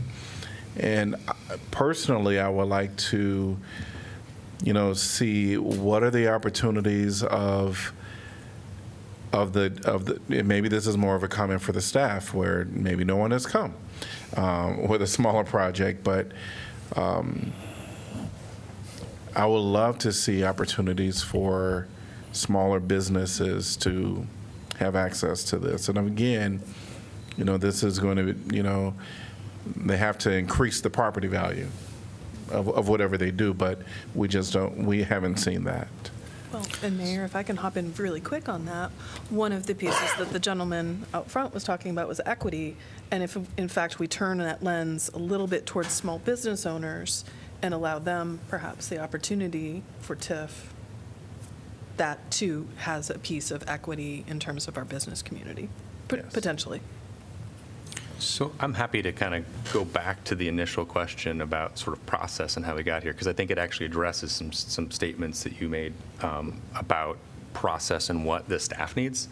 When this discussion started, and I very much was thinking about this in tandem with the 21 South Lynn Street project, I emailed tons of information to our city manager's office about what kind of EUI targets we want. I think we wanted to count carbon. I think we wanted to do a lot of really, I think, far beyond what LEED does for us, because I'm frustrated with what LEED does. I think that it leads us to buildings that are not sustainable sometimes, and I wanted to push us towards really counting embodied carbon and really counting, continue to focus on operational carbon. And the direction I got from staff was we don't actually want tons and tons and tons of very specific things.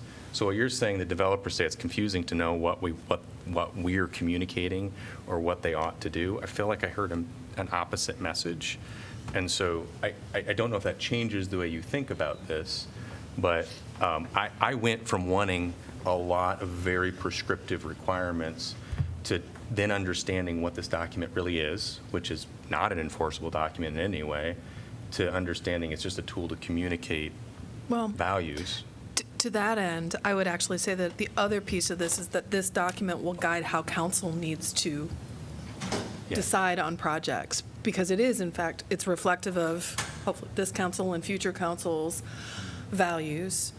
And that's been a point of frustration too, where it's like, well, you say you want this, and then it comes to council, and it's like, yeah, no, we don't want that after all. And I think that at the same time that this is not policy, I think it should well serve us in the same way that a strategic plan does, to give us guidance about, here are the parameters of what we think is important, and to have some specificity to it, so that then we and others can say, this is what the developer has brought to us, and so are we good with it or not, based on, you know, I just think that it's actually going to help us to have the specificity too, because that's, to your point, yeah, it's not, the confusion or the frustration has been, we've done X, Y, and Z, as has been sort of in the TIF policy, and then council, not us, but whatever, councils have then said, I don't think so. So I think everybody benefits from having some specificity. So I'm not against deferring, by the way. No, and I'm not arguing, and nor I saw a little bit of a frustration from Jeff. I'm not trying to get us in the weeds. So if it's that I'm being too pedantic about what all should be in this, I get that, and I can back off. But My comment was that the motion on the floor is a deferral, and so the discussion at this point is whether to defer. Sorry. That's all right. Well, I think to the mayor's point about making sure staff kind of understands if we're going to defer. I think you said that, Mayor. I'm sorry. Yes, I'm very yes, tired. Yes. What is it? So I just have a question for staff, Rachel, Jeff. I'm thinking about the floor, right? Not dictating what we do or even a particular standard, but the idea of a floor, I look at the affordable housing piece that's in there, and there are specifics that came from, you know, a lot of experience with it and a lot of like seeing how it plays out. And I know that the climate action stuff has not been as developed in our practice in TIF, right, in particular. So, I mean, how does the idea of a floor hit you? Well, it was, and I think council wants a floor. Just go back to LEED. Say LEED Silver. Like, there's your floor. I don't think it's going to produce climate leadership, but if that's what you want, do it. But from a negotiation standpoint, if it's one thing to signal a floor, okay, developer, well, LEED Silver is good enough. Now let's try to talk you up from that. With this language, I feel like Rachel and I can sit down with someone and have a more engaging discussion. Or maybe that developer really has to push his architect team to say, hey, I need something innovative here. That's what we were looking for. In comparison to the affordable housing, I would argue that the affordable housing has a lot of flexibility, and we've used that, right? We've used fee and lieu, we've used off-site affordable housing, and we've used on-site affordable housing. So we do have that flexibility to provide affordable housing in any number of different ways, and we've used that.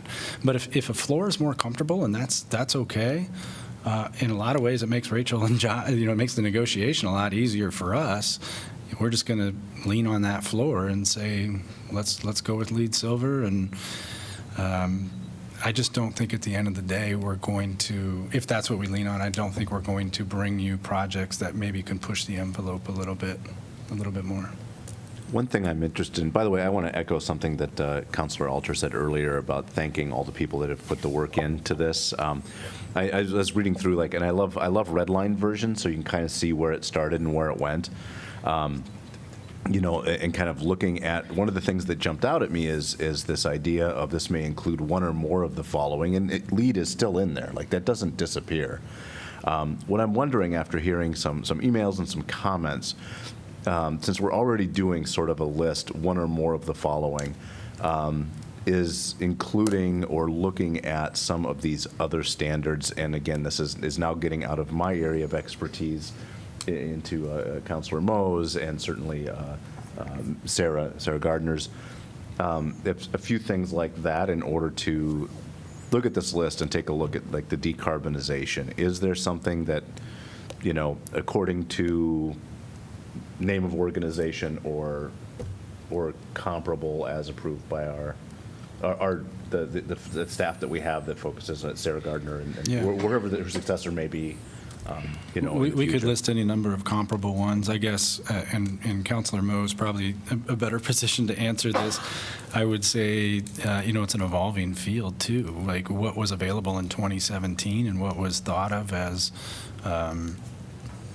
maybe a professionally and industry-accepted standard may be very well different than what is in 2024. And it may be different than what's in 2026 and 2029. So when you put the specifics in the policy, it just forces us, and that's okay, we can do it. We just need to do more regular updates to keep up with some of the changing industry standards. Well, I know one thing that I liked about the lead is it felt like there was an outside, almost, and if I'm misunderstanding the way lead works, please correct me, but an outside entity that was giving sort of a second opinion, almost like how we use consultants. Right? So it's sort of like that, back before we had an in-house capability at all, or at least the way we do now, that's nice. It's nice to have that sort of outside set of eyeballs. And so that's one thing I do like about that sort of approach, if there's something like that in there. And I'm only speaking one of 7, but as I've been thinking about this, preparing for this meeting and listening to the discussion, but I think this is like, I think this has come a long way. I think it really is an improvement over what we had before in terms of the goals of trying to come up with this flexibility. And I think if we can, in my mind, combining those two things, that flexibility, but also with some tangible, I don't know, it's like kind of wanting my cake and eating it too, if that makes sense. But I don't know that that's impossible in this case. Yeah. Mayor Pro Tem? I just wanna, I'm interested of the deferral of this item because I really cannot even open the documents, any document from the city government or any government, I cannot open it outside the country. So I really interesting to know what in a document about affordable housing and how can we improve that or change it. So There's a good argument I would for hope deferment. you point of view guys right there. can agree to defer it. Right. Council, I guess I'd suggest that if you want to keep discussing the substance of the motion, that Councilor Dunn withdraw his motion and then can remake it if he wishes later. But otherwise, I'll ask you to limit your discussion to whether we should defer for now. And by the way, Councilor Dunn, when you said motion to defer, I assume it's till our next meeting? Yes. Okay. Yeah. Do you need a second? You are, Zahir seconded. Yeah, I would be at the 6th, yeah. Okay. What happens in the interim? I think we need to make a concerted effort to get people that are smarter than us in the room, and also have our own personal conversations with them. Not to say anything about our staff or anything like that. That's not that at all. We were talking about council specifically, right? Of course. Should set the bar higher. Yes. Yeah. But that's what I would see as what we should do as for direction. Maybe get some community stakeholders to come and speak as well. I think that'd be nice. Yes. All right. Any other comments? Roll call, please. This is a motion, so it'd just be a voice vote, Mayor. Yes. Oh, so motion to defer. All in favor, say aye. Aye. Aye. Any opposed? Motion passes 7-0. We're on to item number 9I, Community and Employee Surveys. Resolution authorizing the city manager to sign a consultant agreement with Policy Confluence, Inc. to conduct community and employee surveys and provide additional online engagement tools. Could I get a motion to approve, please? So moved. Second. Moved by Dunn, seconded by Burgess. And welcome. We're going to hear from Kirk. Thanks. Kirk Lehman, Assistant City Manager. So just to give you some background on this item, it was kind of born from the strategic planning process and the strategic plan, and especially that focus on looking at quantitative data to understand our operations, both from an external perspective, what the public sees, and then also from an internal perspective. So we are bringing it before you. It's not something that has to come before council, but it's something that we think is really important to highlight and that we want to make sure that we have your support as we move forward in this effort. So that's why it's before you today, even though you wouldn't necessarily have to vote on it typically. So what this agreement does is it really has 2 surveys and then an outreach module that comes with it. The first is the National Citizen Survey, or the NCS. So this is a survey that goes out to the public. It is, what is the word that I'm looking for? It's a random sample survey. Statistically valid. Statistically, yeah, sorry. It's been a long night. Yeah, that looks across 8 dimensions of community livability. So with the statistically valid survey, it does have random samples that goes out to folks. And there's also a part of the survey that's just open to the general public to see what the general public who wants to provide feedback also thinks about the survey. Now, one benefit with this NCS survey is that we have used it in the past, so we will have a longitudinal perspective. We did do a survey in 2013. We did a survey in 2017. And we're excited to see what it would look like as these dimensions have changed over time, and potentially keeping this moving in the future as well, so we continue to have these data points to make decisions by. Now, there's more detail in the agreement that is in your agenda packet tonight, but the survey does include translations, obviously English, and then also Spanish, Arabic, Mandarin, and French. And it also includes benchmarking against college towns. So we can see, what the attitudes are in Iowa City and how that looks compared to other universities that have taken this survey. So really the goal of this, like I said, is to have that external perspective, or that perspective of the public about how the city's doing its job. The second survey is a more internal view of us as an employer. So it's the National Employee Survey.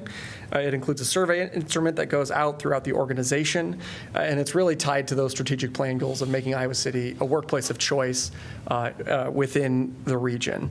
So in this case, there are 10 dimensions of employee experience. It's benchmarked against other local governments. So again, we can see how we compare against comparable employers. And then finally, it's an Engage module, which is an outreach platform. So this is something that comes along with the surveys that we're excited to see how it can be used. It would allow us 2 years of surveys, polls, and live events that we can use for additional resident input in the future. So we do have some tools that we currently use. This would really expand what we do and allows us to replace some of our existing tools with something that might integrate better with some of our other outreach methods.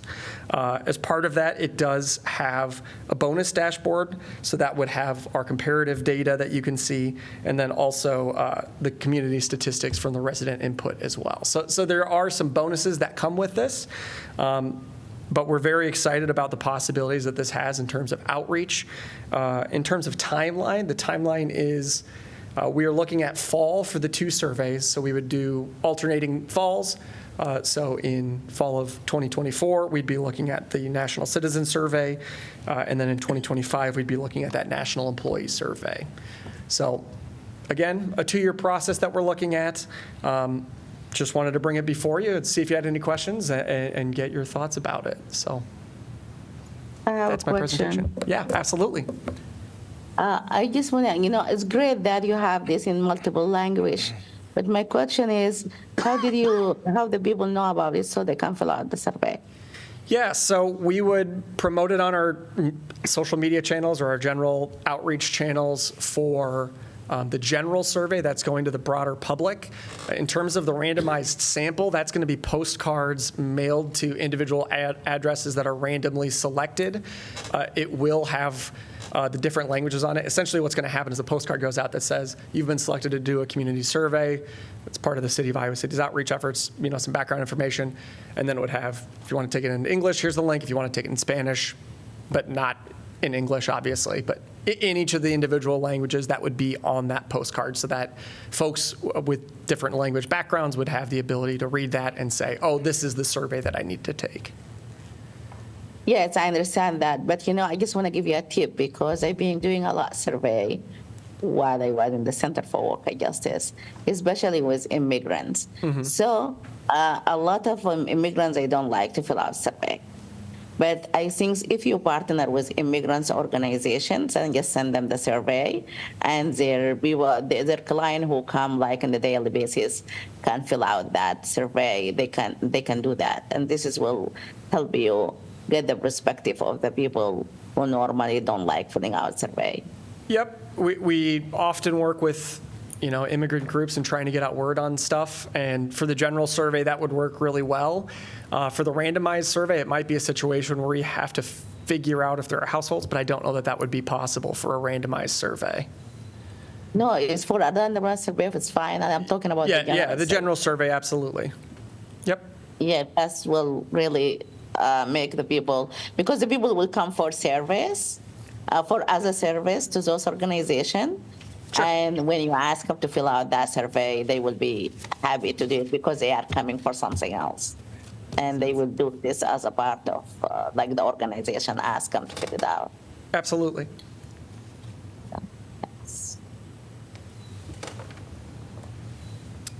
Any other questions for Kurt? All right, thank you. Thanks. Anyone from the public like to address this topic?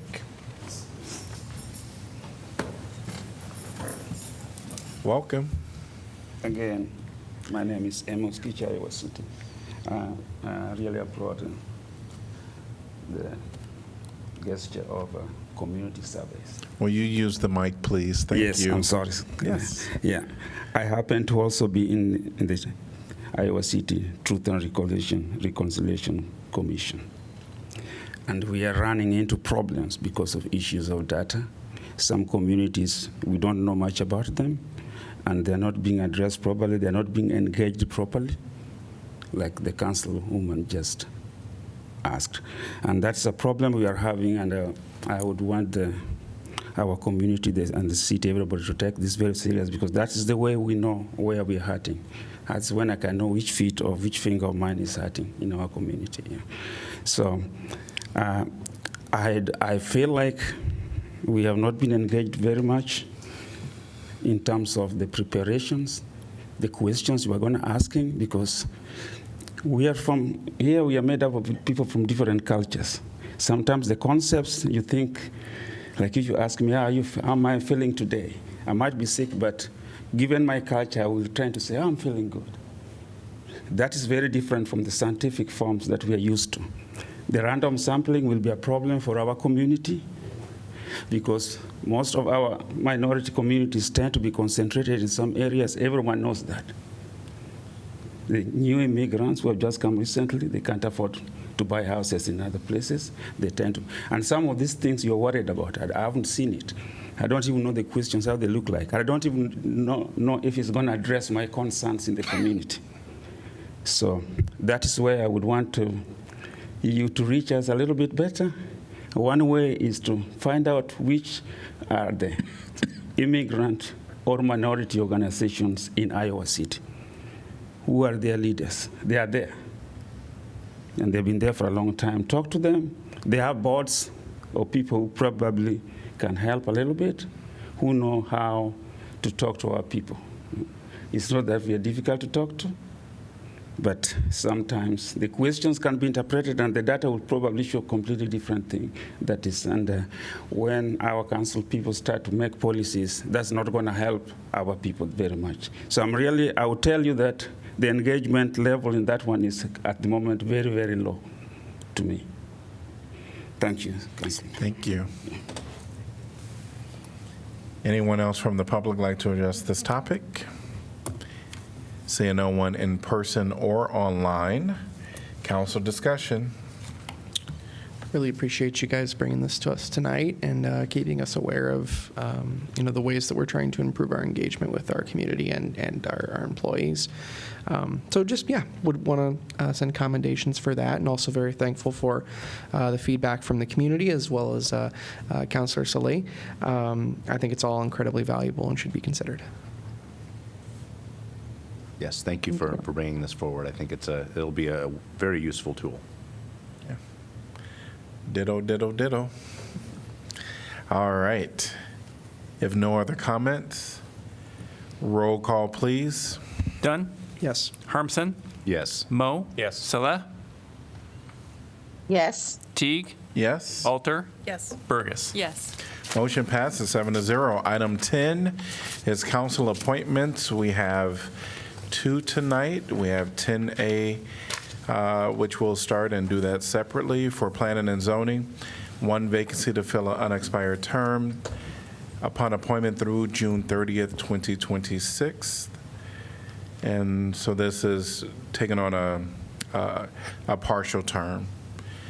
I would support. Can I ask, I'm sorry to interrupt, I want to ask a sort of foundational question about this process post-state law change, just so Yes. I fully understand, because I believe July 1, the state's new rule on gender balance took effect, which we aren't required to do that. Correct. And of course, we have a Supreme Court case, the Harvard UNC thing that says, oh, well, affirmative action might be a bad thing suddenly, which I disagree with, but we're bound by that. What does that mean for us in our conversations? Like, can we talk about gender and race? And I think most of us share the aspiration of having commissions that match our community, but I'm curious what's permissible for that discussion. Yes, the council can absolutely discuss demographics in this context of, as you say, kind of wanting to match the community or have a well-balanced, variety of demographic groups represented within your boards and commissions. What you cannot do is say, we've got 5 men and 3 women, so we need a woman, period, and thus we're not going to consider any male applicants, for example. That you can't do, that's a quota. Can you consider the gender? Absolutely. But not, have a hard and fast rule about it. Okay. Thank you for that. So sorry, Andrew, I have people to recommend, but you started, so please go first. So I would say I would support Stephen Miller, conditional that he is not serving on 2 commissions, because he indicates that he is the chair of the Public Art Commission. And I'm not sure if he's still on the Public Art Commission. Yeah, I don't know. He is. He is. Because I know that Caleb is also, in his application, he mentioned HCDC, but he... Didn't he just roll off? Yes. So, yeah. I know Steve well. I think he'd be exceptional at this, so I'd support him, but I understand the sort of 2-commission concern. Can we give him the option? If he's on the commission right now, I support him too, but He's on He's on Public Art, and he wants to be on Planning and Zoning. Yeah. Are he resigning from that? Well, that's what I think we should ask him, is like, you can, if this council is... Kelly might have valuable input. Yes. I think typically in the past, if they're appointed, we would ask them to resign from the commission that they're currently serving. So there's precedent for this. Yeah. I believe so, yeah. Then I support Steve too. Me too. So, I mean, there are other individuals that, that's one person, yeah. So maybe we can hear other nominations from individuals. I also thought that James Davies or Carrie Dixon looked like they had the type of background that could be helpful for P&Z. Mm-hmm. Yeah. Carrie was one that and Carrie is an architect. And then Jack as well. I mean, we have some. The one thing about Jack is a student with a BA, I think in the BA for Environment Policy and Planning. So I love the idea of that opportunity for adding to the Planning and Zoning Commission. I mean, we do have individuals that have not served on any commission and that would like to serve. I think my thought is that like P&Z is so very technical and legalistic. Like no disrespect to any other of the candidates. I think all the candidates are fantastic, but I'm pretty firm with Stephen. Any other nominations? Who was the other person you mentioned, Megan? It was, Carrie Dixon, who had been the one who was asked in Ames James Davies to be on P&Z. David Davies. And David Davies, who I think has a lot of, No, James Davies. Yeah. That's no, James. he goes by James, even That's though correct. it's Yeah. I beg your pardon. No, I had it Weirdly, I written know down. most of these people, so. Shocking. No, I did write down James Davies. They would I was all just be, looking and I up should for- just say very for the record, they would all be, many of them would be exceptional, so.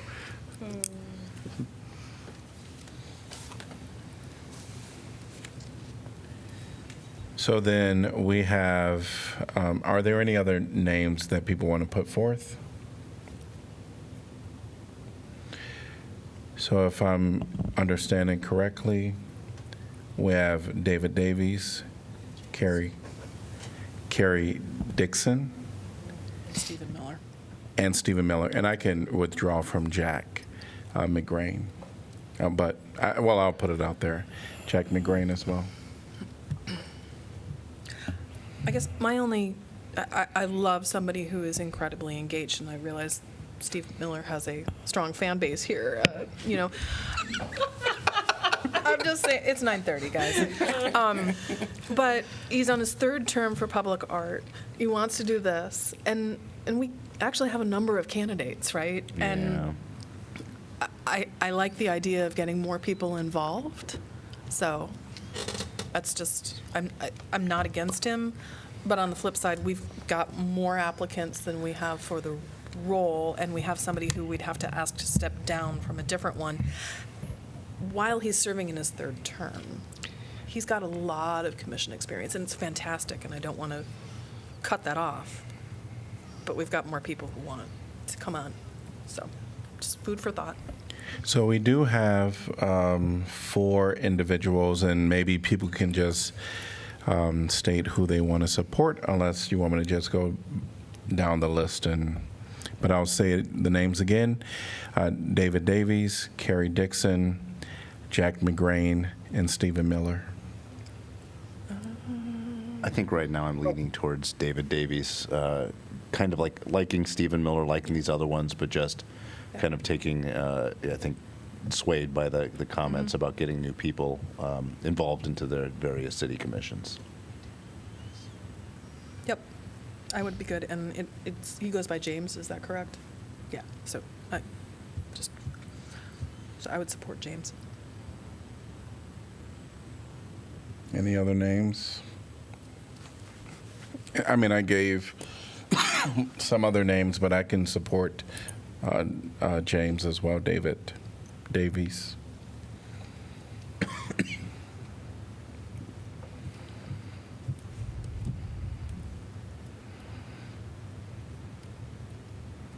We have David Davies, Carrie Dixon, Jack McGrain, and Stephen Miller. I'm sticking with Stephen. I think we had 4 for Stephen Miller. Yeah. Did we? Yeah, that's fine. Oh, we had 4 for Stephen Miller? So Okay. me, Mine. Andrew, Yeah. Josh, and was that? Oh, I'm sorry, I didn't hear that. Laura's too, I'm sorry. Oh, Okay, yeah, I didn't hear Yeah, that. that's fine. I didn't. Yeah. I'm fading over here. Yeah, no, I did not Okay, realize great. that we were at 4, so that's. Yes, all right. That's fine. Mayor, if I may, because the council rules don't allow for the appointment of someone who's already on it, if you can make the motion contingent upon his resignation from the Public Arts Committee, I would appreciate it. Sure. All right. Could I get a motion to appoint Stephen Miller contingent upon his resignation from Public Arts? So moved. So moved by Dunn, seconded by Sala. All in favor say aye. Aye. Any opposed? Motion passes 7-0. Item number 10B is Senior Center Commission. 1 vacancy to fill an unexpired term upon appointment through December 31st, 2024. We only had 1 applicant for that one.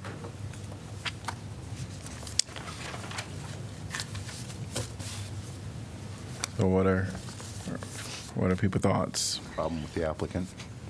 Okay. Yeah. Okay.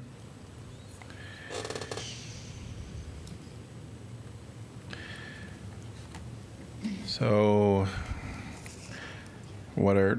do we have majority of where I heard Mayor Pro Tem support Taylor Ross or Ross Taylor? Yep. Second. Okay. All right. Yeah. Can I get a motion to appoint Ross Taylor to the Senior Center Commission? Second. Moved by Sala, seconded by Burgess. All in favor say aye. Aye. Any opposed? Motion passes 7-0. Number 11, We are on to announcements of vacancies previous. Board of Appeals, we have one HVAC professional, one vacancy to fill an unexpired term. Human Rights Commission, one vacancy to fill an unexpired term through December 31st, 2024, plus a 3-year term. Applications must be received by 5 p.m. Tuesday, July 30th, 2024. Airport Zoning Board of Adjustment, one vacancy to fill a 5-year term. Airport Zoning Commission, one vacancy to fill a 6-year term.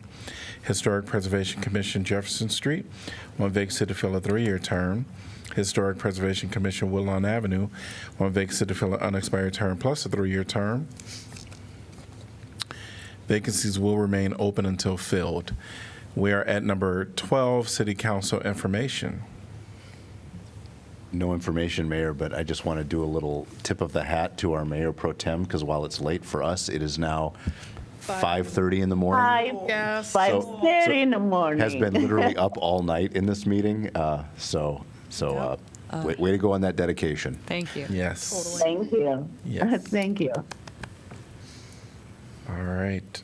We'll move on to item number 13, reports on items from city staff. Nothing tonight, Mayor. Yep, so that's our city manager's office, city attorney office, Nothing for me either, Mayor. Thank you. and our city clerk. All right, we're going to go to item number 14, which is, could I get a motion to adjourn? Moved. Moved by, Second. all right, moved by Mo and seconded by all. But Burgess beat you to the point, seconded by Burgess. All in favor say aye. Aye. Any opposed? Motion passes 7-0.